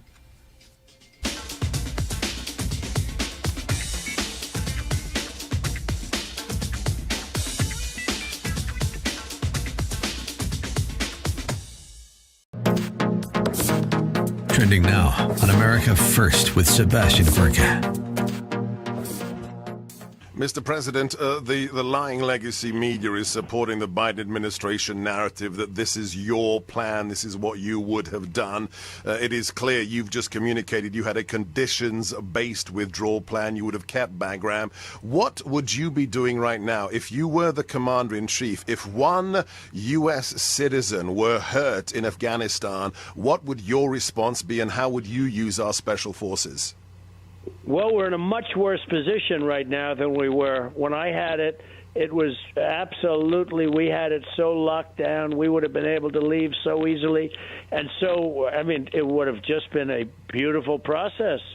And then the only question was probably you bomb the bases, because why should we give those bases to others? So we would bomb the hell out of the bases, the various bases, other than Bagram, which we would have kept. But if you think about it, how can it be worse?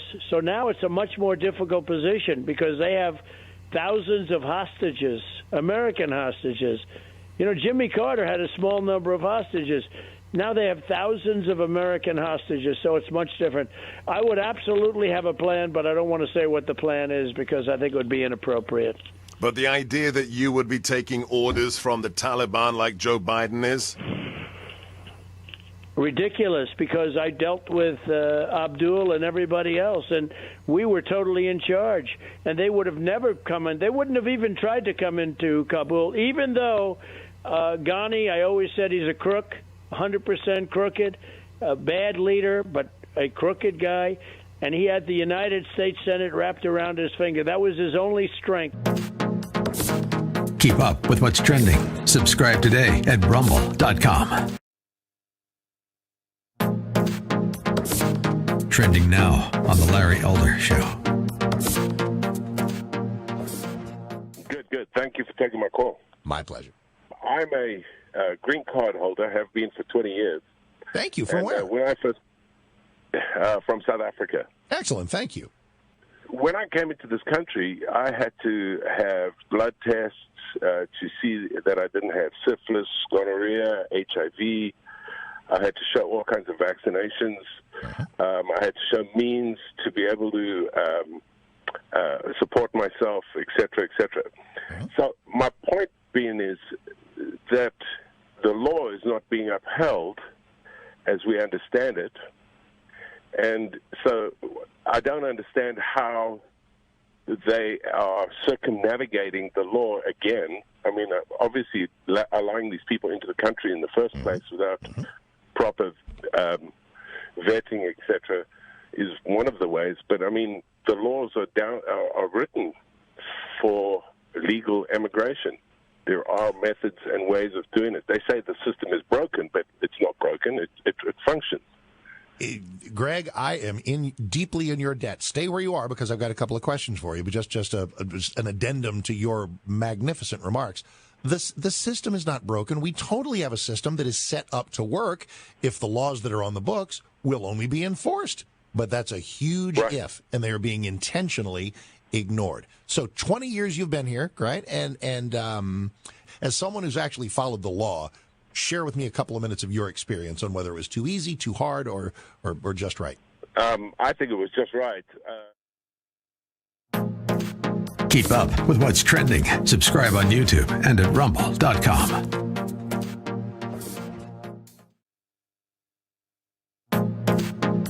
Trending now on The Hugh Hewitt Show. The message is very simple. Democrats broke it. They bought it. They have to fix it. Can the Republicans stay on message? I hope so. It's going to require a lot of discipline, but we have to do that. I mean, we have offered numerous bipartisan outreaches to the speaker and her team. We should have done this whole process through regular order, gone committee by committee, passed 12 separate appropriations bills.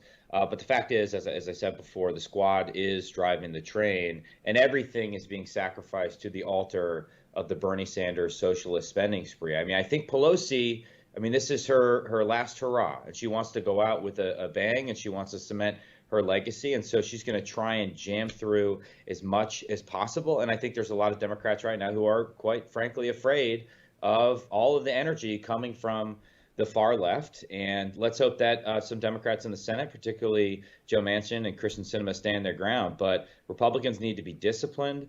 This is no time for us to be complicit in their games. We need to stand up for the American people, and particularly in light of all the other crises and manifest failures we're seeing from the Biden administration, whether it's the complete absence of security on the southern border. We have an out-of-control crisis on the southern border, whether it's the ongoing failures of U.S. foreign policy owing to our surrender in Afghanistan, and all of the lies, quite frankly, that the president told at the UN General Assembly yesterday. We need to be disciplined right now because the Democrats from the White House and certainly Democrats in Congress are simply not operating in a way that has the best interest of the American people in mind.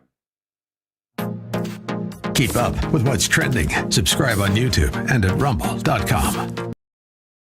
This is why we're fighting for the soul of America. You should be able to share ideas without fear of being fired from your job or shouted down.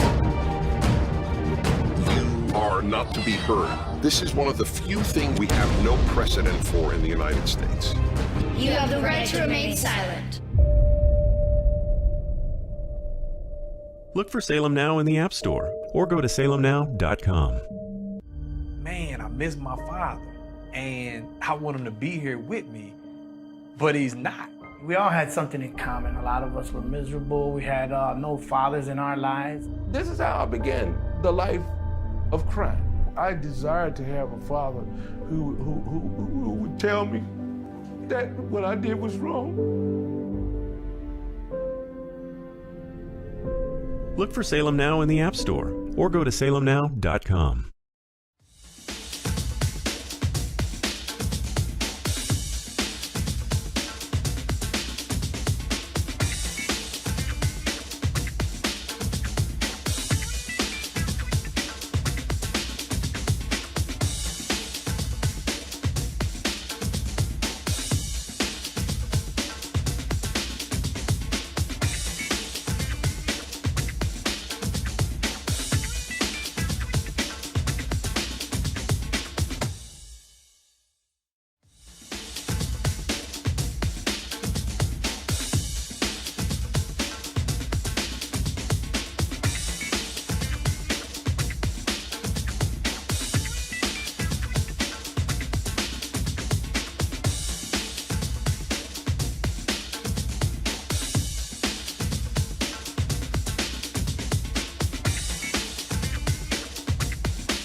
All right, welcome back to the Larry Elder Show. We're coming to you live from the ReliefFactor.com studio. Number to call in, 888-971-7243.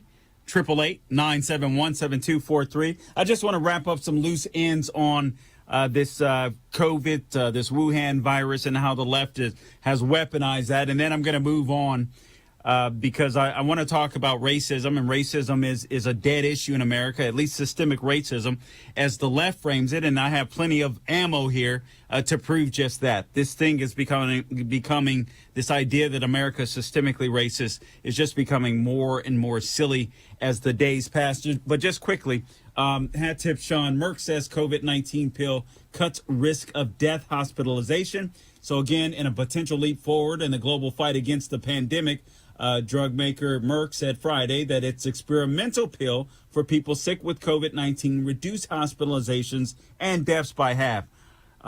Why they don't just use hydroxychloroquine and or ivermectin, obviously, I guess they're just not making enough money. But still, at least this is going to be another option, it appears anyway. If cleared by regulators, it would be the first pill shown to treat COVID-19, adding a whole new, easy-to-use weapon to an arsenal that already includes the vaccine. Okay, guys, I'm going to make a prediction. Biden needs a win. It doesn't look like it's going to come with this reconciliation bill, this $3.5 trillion monstrosity. I contend, I don't hear other Republicans say it, but I contend that the $1.2 trillion bill sucks too. I mean, you do get the roads and bridges and stuff like that. But if I recall, I don't have the numbers right in front of me, but if I recall, that was probably about 30% of the bill, and the rest was just green energy, bloated spending that accomplishes some of the things that the $3.5 trillion bill did. It allows, it's like a Lego set. It would allow the left to build on. So we have to be extremely careful. I wish that Republicans would at least come out more and get in front of some camera, a microphone, and say, even if it's the $1.2 trillion bill, we need, unfortunately, the Senate has already worked with the Democrats. But this is the stuff that just drives me nuts, because it's not just the money, it's what's in the bill itself. And by the way, but Biden is cratering. So I think that what he may do, or what the FDA may do, in order to help the Biden administration, is get a pill out there. They realized the monoclonal antibodies were successful in red states and successful right here in Florida.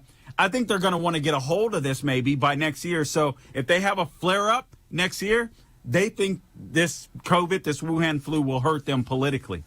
And they're right. Only 45% of Americans trust Joe Biden to provide accurate coronavirus. This according to Breitbart. So only 45% of Americans trust Biden to provide accurate Chinese coronavirus information. Hat tip forgotten man. 53% of respondents said they have little or no trust in Biden to provide accurate coronavirus information.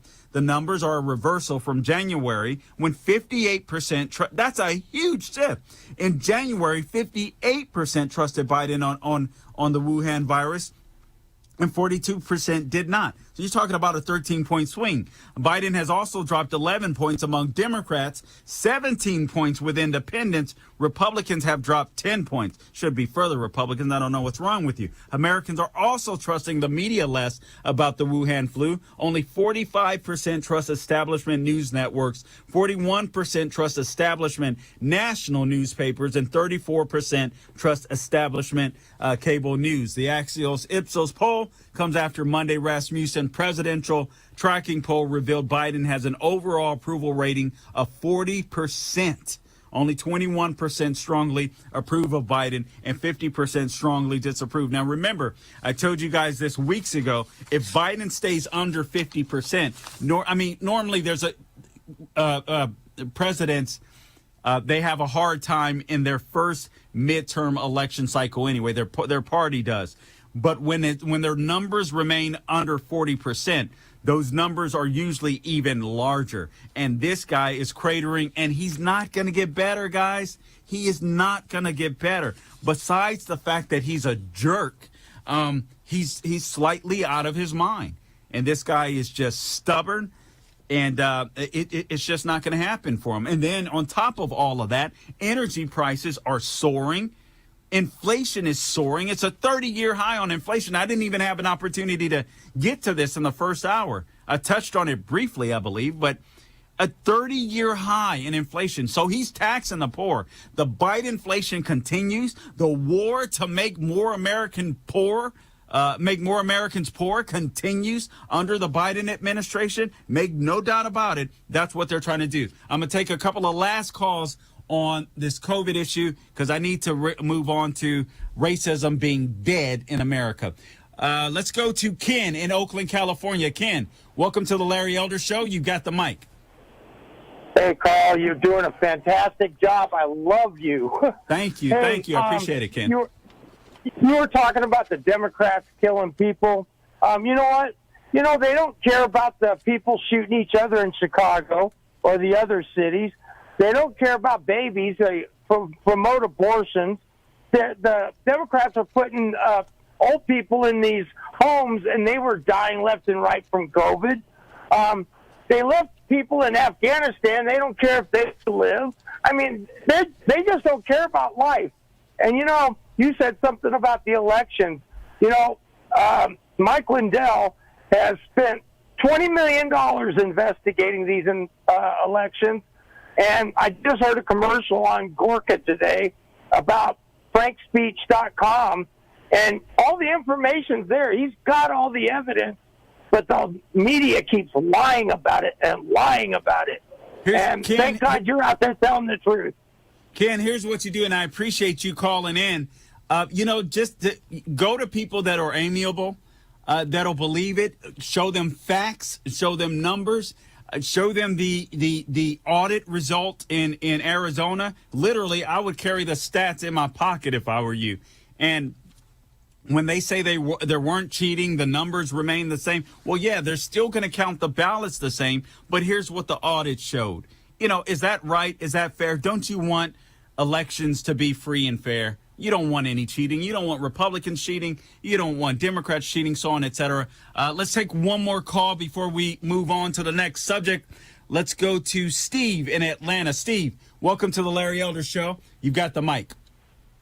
Mr. Jackson, you are doing a fantastic job, and as a matter of fact, you get better each day. I've noticed. I've listened to you since the first time you came on. Thank you. I really appreciate that. I got to give props to the guys helping me out too. Forgot, man, Sean McConnell, William, a lot of guys. I don't want to make you nervous or anything in front of millions of people, but every time that I think I'm gonna get online on the air with you, I text it to 30 plus in my close circle.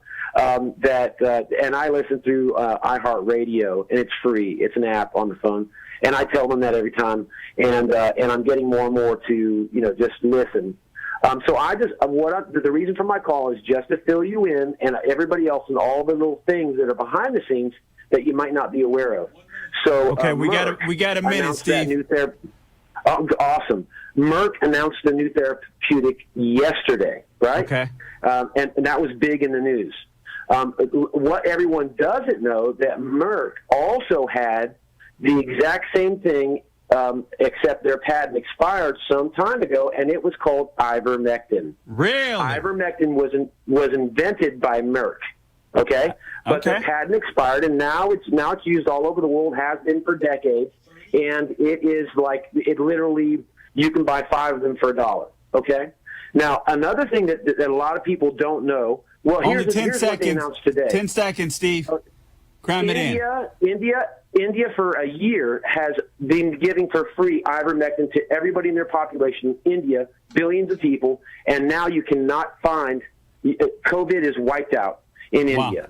Okay, I'll check it out. Good call, Steve. I appreciate you calling in. When we come back, Uncle BLM has killed more black people than white people. We'll talk about it.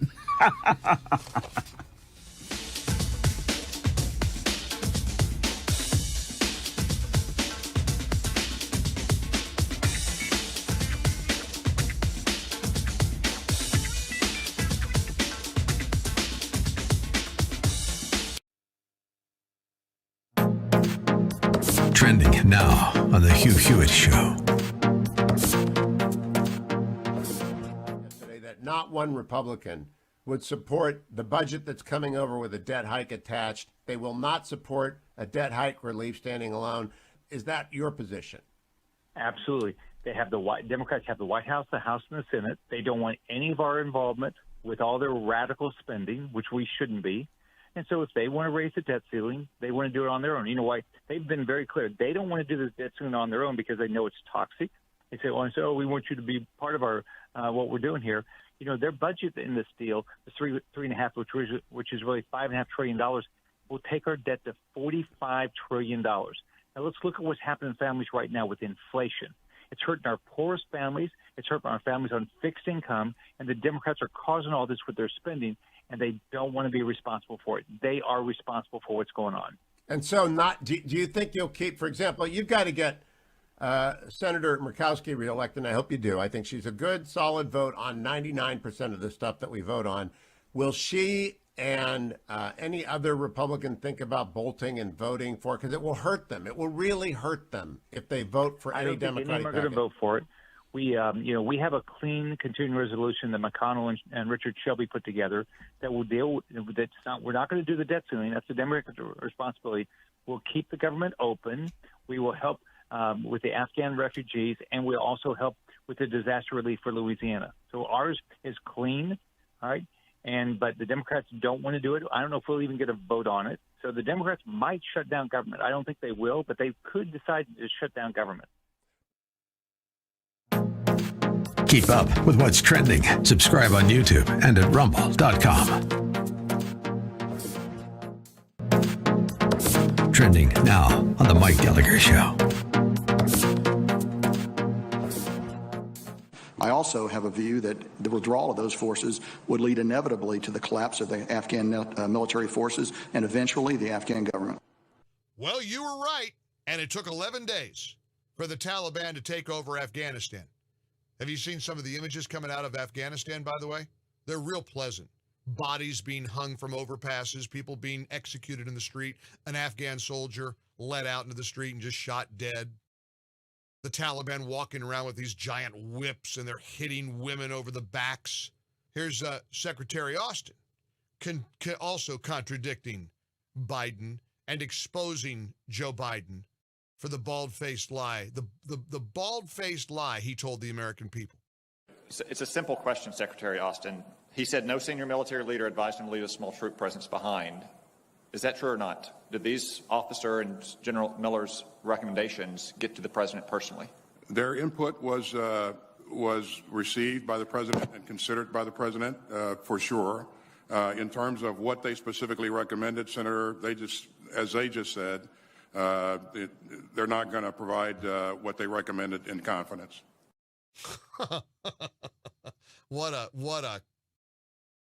crap storm. What a crap show. Senator Josh Hawley put it best. Thank goodness for people like Josh Hawley and Marsha Blackburn and Dan Sullivan. The Republicans were certainly on fire yesterday in holding these failed commanders to have some sort of at least a public accountability. Keep up with what's trending.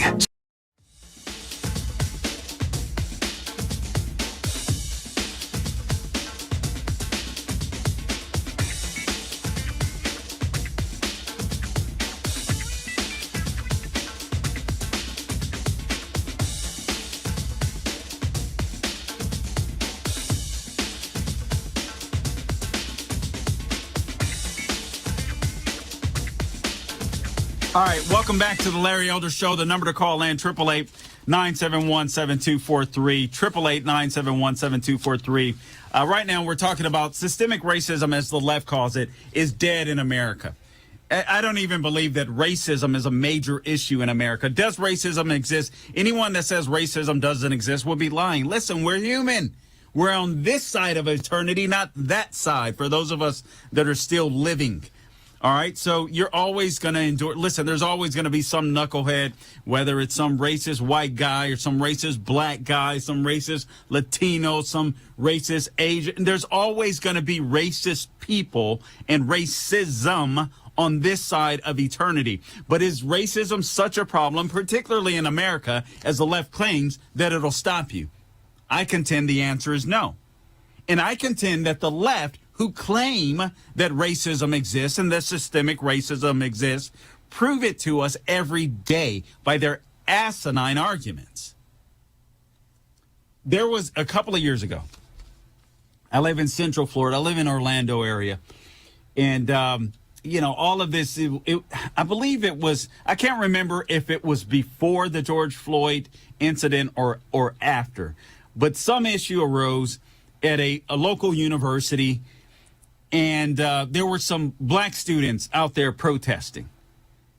And they were talking about, oppression and racism and all this kind of stuff. And I'm just sitting there, and I can't remember if I saw this online, if I saw it on local news. I can't recall, to be honest. But I'm sitting there thinking, you're paying like $50,000 a year to go to college. Like, shut up. I mean, it's almost like we have to invent racism in order to, I don't know, feel like we have something to conquer. Many people in the black community, this is crazy. Let me just read you some headlines, and then I'm going to get into them. Black Lives Matter killed 2,000 black people. So Uncle BLM is responsible for killing more black people than the left would like to admit. Breitbart, with the help of their white guilt sponsors as well. We'll get into that. Professor suspended by UCLA after refusing to grade black students more leniently files a lawsuit. University establishes separate housing for diversity of black and African American people. Senator Ted Cruz trolls leftist NBA coach with Democrats' past support of slavery, Jim Crow. And by the way, that coach is Stan Van Gundy. He used to coach the Orlando Magic. I loved him as a coach, but this guy is a far left-wing loon. Sometimes when I hear him talk about politics, I'm like, dude, you work around a bunch of spoiled brat millionaires that get paid buku money to dribble a ball. I'm not saying they may have come from a rough life, but they're set for life once they make it to the NBA. And people love them, regardless of their color. People love them. They cheer for the color of their team, and they don't care about the color of their skin. It's almost as if some of these big leftists, these older guys, don't grow up. And then Will Smith, and Sean shared this with me way earlier in the week, and I wanted to get to it then, but I wanted to be careful. I got to be honest with you. I really like Will Smith. I mean, I grew up just really liking the guy. I appreciated the fact, that he kept things clean and positive in his rap music. And I got to be honest, I listened to a lot of, NWA, Ice Cube, Dr. Dre, and stuff like that. But later on, I started appreciating. I was like, man, you know what? You know what he had to go through? I'm sure names he may have been called and people calling him soft and all that to create the type of music that he did. But I could go back and listen to his music today. It takes me back to a time and place like all music does, but it's fun, it's enjoyable, and I thought he had a positive impact on the black community. Recently, he and his wife came out basically talking about an open marriage and all this kind of nonsense. And I'm like, Will, what's happening to you, man? That's just insane. I'm sorry. I know you're in Hollywood. Yeah, for sure. That's a good point. Hollyweird is different from West Philadelphia for sure. But it sounds like he capitulated to his wife's values instead of, just keeping it real. But you know what? Since I'm on him, let me just go ahead and start with him. So Will Smith goes all in for Black Lives Matter. He says critical race theory should be called truth theory. Okay, first off, that doesn't make sense. Truth and a theory. But anyway, we'll go on. Disney's Aladdin star Will Smith has shown his support of the Black Lives Matter movement and proponents of critical race theory, going so far as to say critical race theory should be rebranded as truth theory. The Hollywood star also backed the spirit of defund the police movement, but suggested it should be promoted in a different, less threatening way. So, first off, I have this theory that rich black people often feel guilty for their success, and they want to feel connected to the black community and poor people in the black community or middle-class black Americans. And so they always will argue the same arguments that they argue because they don't want to feel disconnected. And they don't want to be called the Uncle Toms, the sellouts, and all that kind of stuff. They live in fear of that. So they start embracing all this stuff when it isn't the attitudes that got them where they wanted to go. It was their own ambition. It was their concept of the American dream, their ability to be able to live out the American dream in America. And then they make it big time, and then they just crap on the country. It makes no sense to me whatsoever. Going on, in a GQ interview, Will Smith praised the BLM movement, Uncle BLM movement, for the directness of its name and message.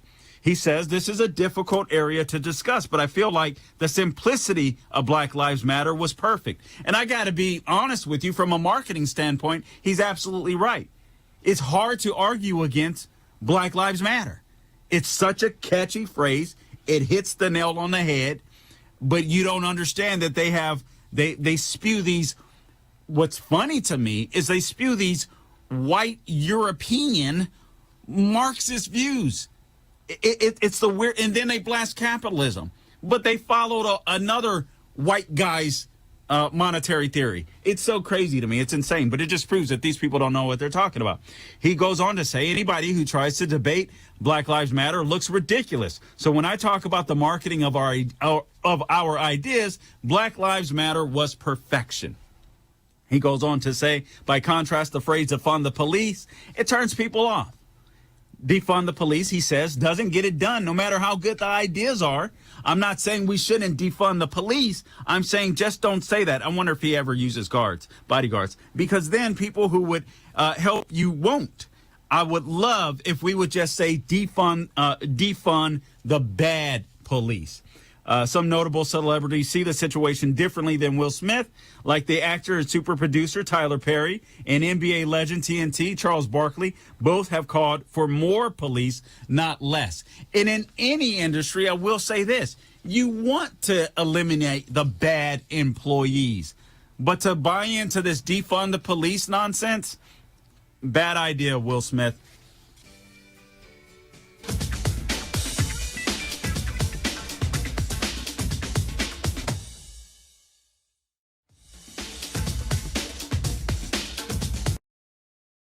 This is why we're fighting for the soul of America.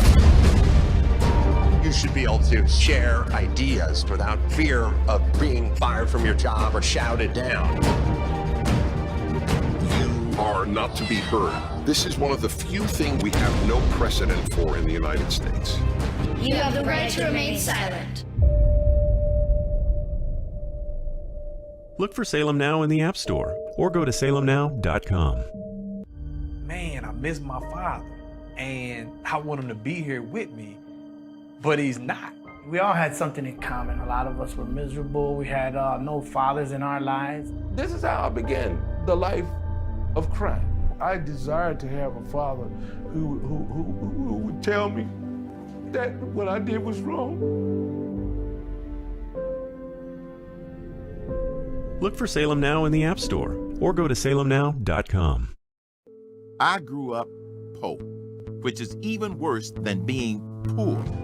We would have sandwiches with no meat. My American dream entailed working hard and making $20,000 a year. But I surpassed that goal and became a corporate CEO. We'll all be able to say, free at last, free at last. Look for Salem Now in the App Store or go to salemnow.com. Streaming on Salem Now. We understand that a plane has crashed into... The people who knocked these buildings down will hear all of us soon. Biggest and most costly manhunt in U.S. history. United States killed Osama bin Laden. There are reports surfacing that Al-Qaeda has placed a $50,000 US bounty on the heads of any U.S. Navy SEALs. Nobody's going to survive that. There's nobody in that. This is the single largest loss of life in Afghanistan in a single incident. Most of them are U.S. Navy SEALs. we discovered bullets in the bodies of the Navy SEALs. The military threw them away. More likely than not, that supports a shootout on board. Anybody out there, we have a fallen angel. Stream on your phone, tablet, or TV. Look for Salem Now in the App Store or go to salemnow.com. Streaming on Salem Now. This is a story of how 1 million children were placed with local foster families through an unlikely alliance between the Chinese government and a British footballer. Parents from all walks of life share their stories of overcoming the one-child policy by taking in orphans. With unprecedented access across the country, this is a unique insight into the lives of the 90s orphans now driving the 21st century's fastest growing economy. This story needs to be told across the world. At a time where there's so much negativity and cynicism, here's proof that a single leap of faith can change the world. Look for Salem Now in the App Store or go to salemnow.com. Streaming on Salem Now. Tesla was a genius. His most amazing discoveries thought to be written in a lost journal. Now, in the right hands, it could revolutionize the 21st century. If you can stop an earthquake, doesn't that mean you could start one too? That's why that notebook should never fall into the wrong hands. Shall we stop this thing? Save the universe!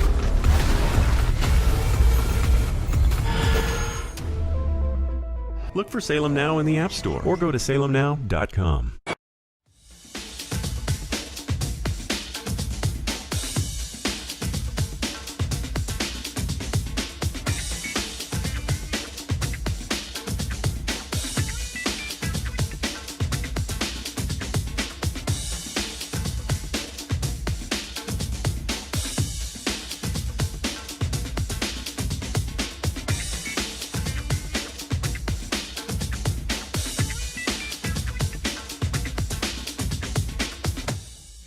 All right, welcome back to the Larry Elder Show.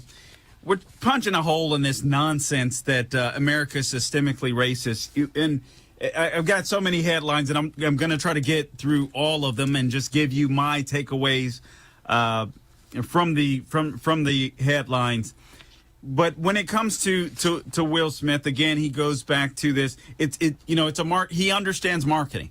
And the guy is he's a fabulous actor. I got to admit. I mean, he went from, rapper to this actor. I can't remember that movie when he ended up turning into the Wall Street millionaire. But man, he did such a great job in that movie. He did a good job in Ali. When he gets into a role, he does a magnificent job. But I do have this theory that when black people become so successful like that, there's this longing to make sure that you're not disconnected from the black community or those you grew up around that may have been middle class and or poor. You're afraid to being called a sellout, Uncle Tom, and all this kind of stuff. That's why I just try to worry about Jesus, man. None of these people are going to get me to heaven. There's no affirmative action plan in heaven. So I just got to worry about what Jesus thinks about me, family, friends, so on, etc. Everybody else, kick rocks. That you have to think like that. It's sad, but it's true. Particularly, I feel like in the black community when you're a black conservative. But I feel people like him, they make it so big. They don't want to feel disconnected. They don't want to be called the names. They don't want to forget where they came from. But I want you to hear this. Somehow they forget to share how they got where they got. And that's the mistake that a lot of black rich folk make, in my opinion, when they make it big, these liberals. Go back and tell people systematically where you got. Well, you know what? Will Smith, for example, when I was writing music, this is how much I hustled. This is how much time I spent on writing. This is what I tried to do. I learned from this mistake. You write a book about that. You talk about that. You know how many more blacks, in my opinion, you're going to impact. Instead, they resort to, woe is me. The black community are victims. No, we're not. Let me share some stats with you. Black Lives Matter killed 2,000 black people. Hat tip for Gatman. This is from who? Front Page Magazine. The Uncle BLM movement and the allied criminal justice reform movement, which opened jails and decriminalized crimes, led to a nearly 30% surge in murders in 2020. The 29.4% increase is historically unprecedented.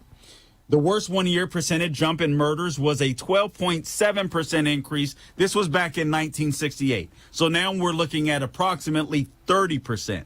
We have to go all the way back to 1968 to look at something somewhat comparable as to what we experienced in 2020. And I'm not sure that the numbers are going to be much better in 2021. So back then, the Democrats and Republicans alike embraced this tough on crime policy. In 1968, that was the year that the racist LBJ signed the Omnibus Crime Control and Safe Streets Act into law. Remember, I call him a racist because one of the things that he said, and so did the racist FDR, both of them in their own way, said is if we can get these N-words to get onto this welfare program, basically they'll never go back. So just in case you think Democrats ever wanted to help black people, and I'll get into some more stats that Ted Cruz just shot off on Twitter to NBA coach or former NBA coach Stan Van Gundy. But it's important you know these little things, man. Just shoot them off to people. You never know what difference they can make. I'm telling you, I was a social conservative, but I wasn't necessarily sure about the Republican Party and this and that. So, I was just kind of listening to everybody and stuff like that. And then I read Larry Elder's book. Subsequently, I read Star Parker, I think it was Uncle Sam's Plantation. I read Jesse Lee Peterson's book, Scam. All of these books I started reading some Thomas Sowell, started reading some Michelle Malkin, and I was like, I'll be damned. I've been lied to for a long time because I didn't just stop reading there. I wanted to make sure they weren't lying to me. It's amazing. It's amazing. Where was I at? All right, I lost my place here. Okay, the opposite happened in 2020 as Democrats and some libertarian Republicans colluded to dismantle the criminal justice system. Basically, the crime wave soared as a result of Uncle BLM. We'll get into more stats after the break. This is Carl Jackson in for Larry Elder. From the left coast to the right coast, it's the Larry Elder.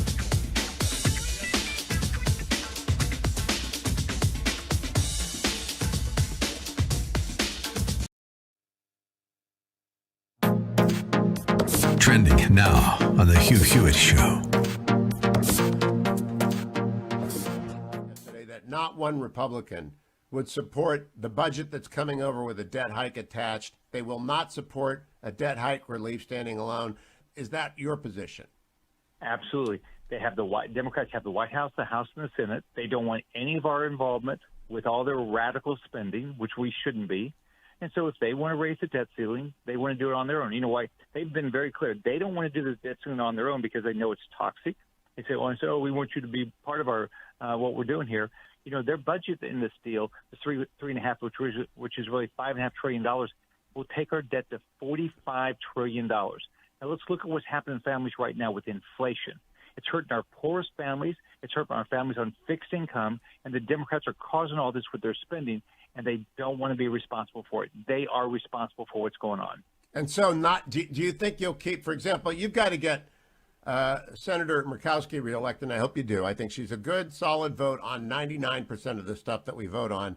Will she and any other Republican think about bolting and voting for it? Because it will hurt them. It will really hurt them if they vote for any Democratic package. We're going to vote for it.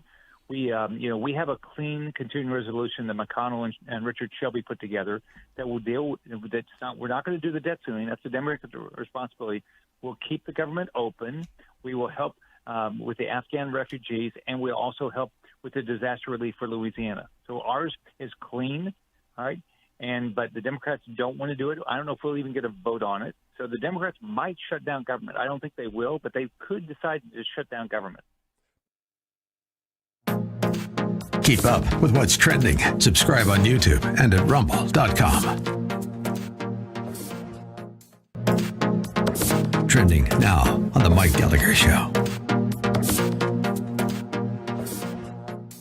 I also have a view that the withdrawal of those forces would lead inevitably to the collapse of the Afghan military forces and eventually the Afghan government.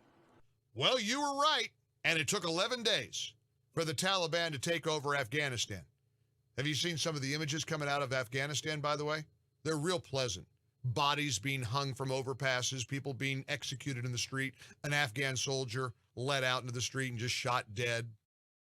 The Taliban walking around with these giant whips and they're hitting women over the backs. Here's Secretary Austin also contradicting Biden and exposing Joe Biden for the bald-faced lie, the bald-faced lie he told the American people. It's a simple question, Secretary Austin. He said no senior military leader advised him to leave a small troop presence behind. Is that true or not? Did these officer and General Miller's recommendations get to the president personally? Their input was received by the president and considered by the president for sure. In terms of what they specifically recommended, Senator, as they just said, they're not going to provide what they recommended in confidence. What a crap storm. What a crap show. Senator Josh Hawley put it best. Thank goodness for people like Josh Hawley and Marsha Blackburn and Dan Sullivan. The Republicans were certainly on fire yesterday in holding these failed commanders to have some sort of at least a public accountability. Keep up with what's trending. Subscribe on YouTube and at rumble.com.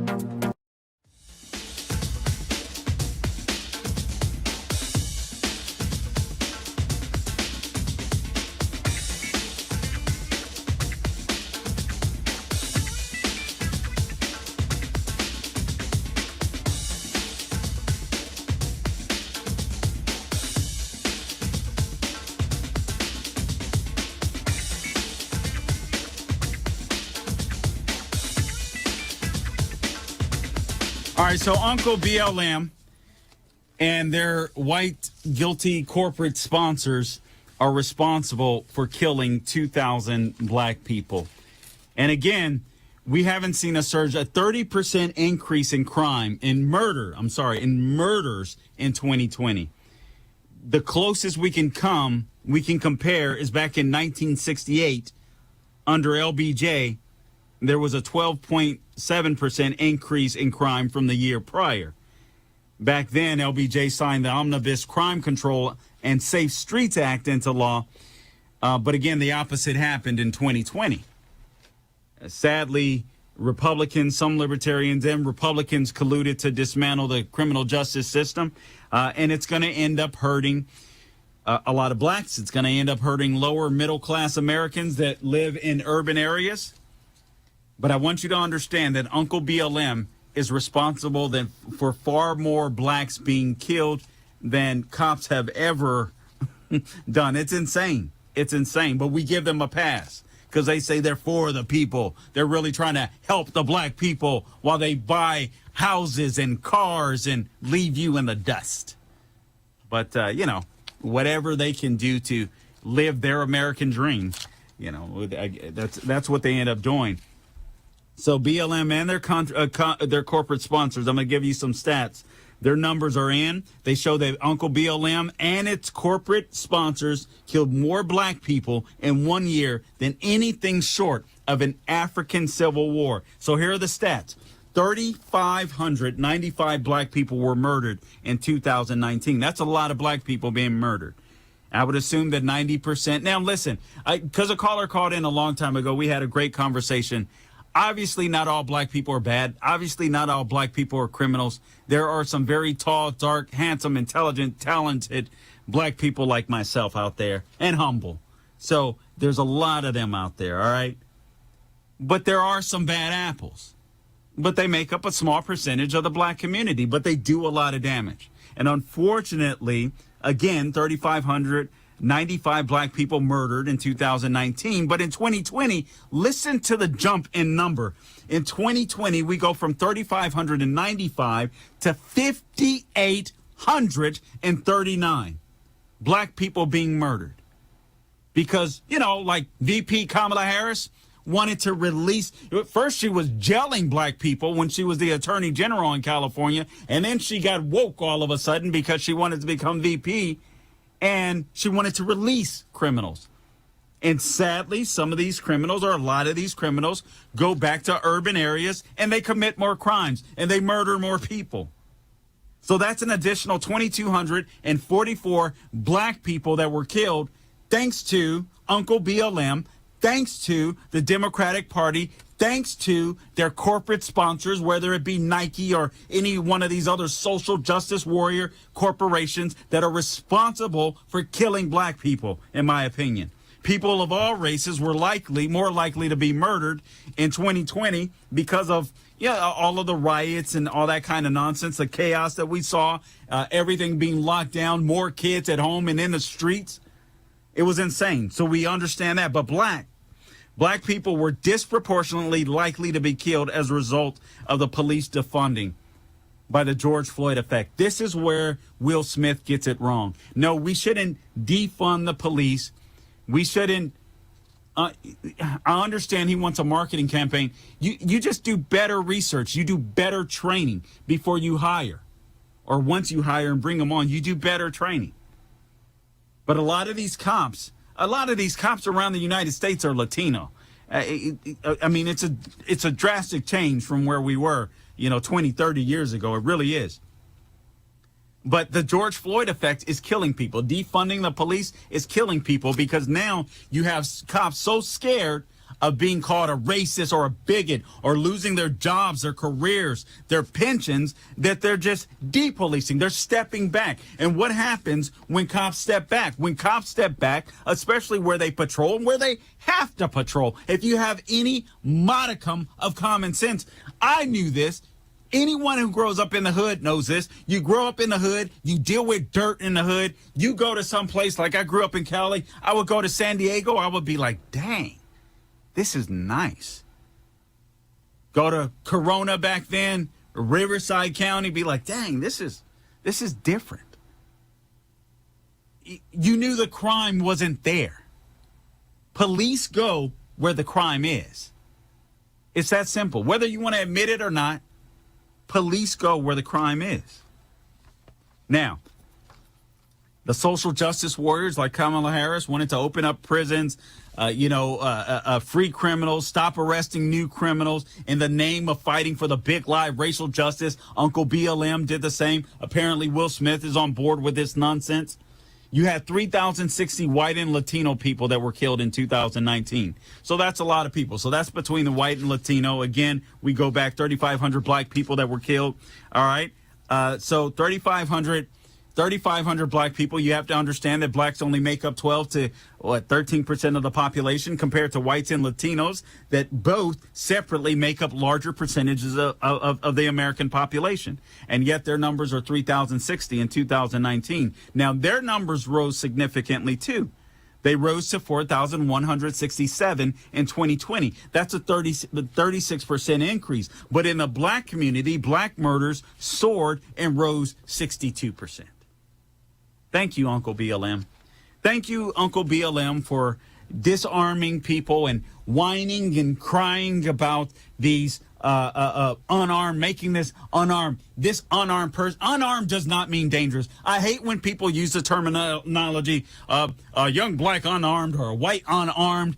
Unarmed does not mean dangerous. If I'm a cop and somebody's grabbing for my gun, or if I'm a cop and I'm in a fight and I know I have a gun, guess what? If someone is fighting back with a cop, that means they don't respect the rule of law. I got a gun on me. That means one of us can get to the gun. And if I'm a cop, I'm telling you straight up, I'm popping a cap in your behind. What?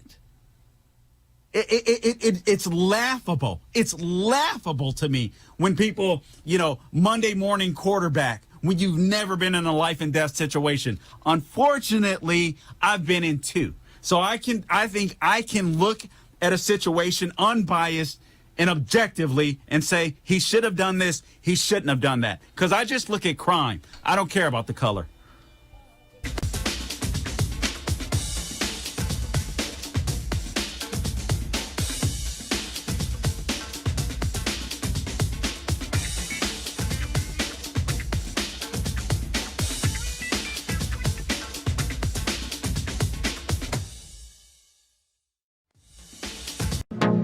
listening now on The Charlie Kirk Show.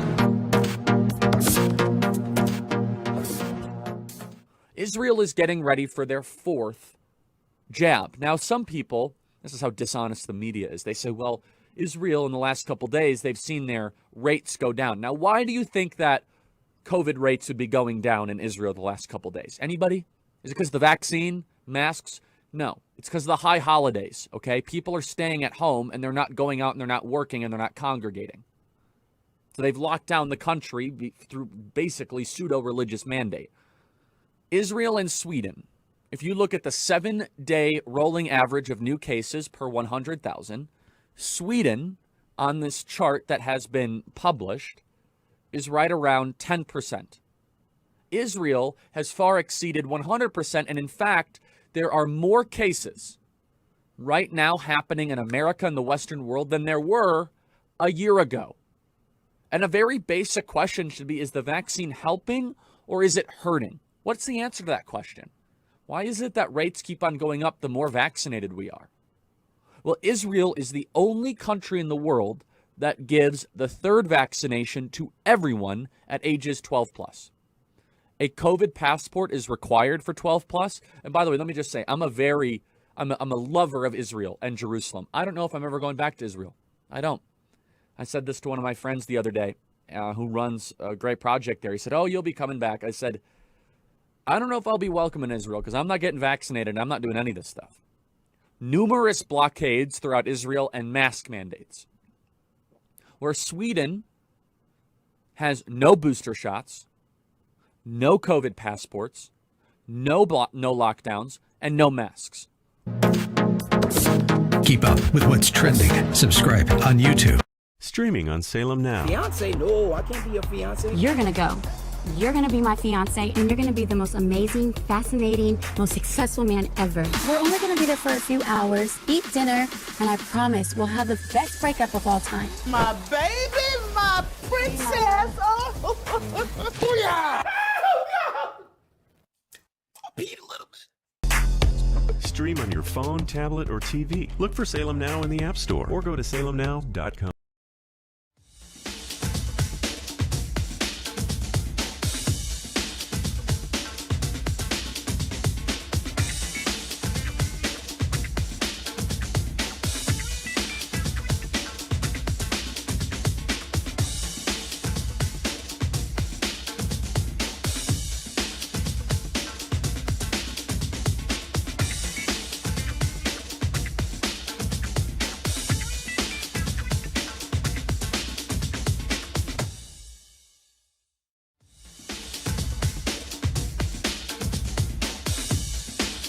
Okay, I'm going to zip through these as quickly as possible because I feel like I need to touch on all three of them. But the most important of these, in my opinion, is this professor from UCLA that was suspended after refusing to grade black students more leniently, filing this lawsuit. But real quick, Senator Ted Cruz, Stan Van Gundy, the former NBA basketball coach, tried to troll Senator Ted Cruz.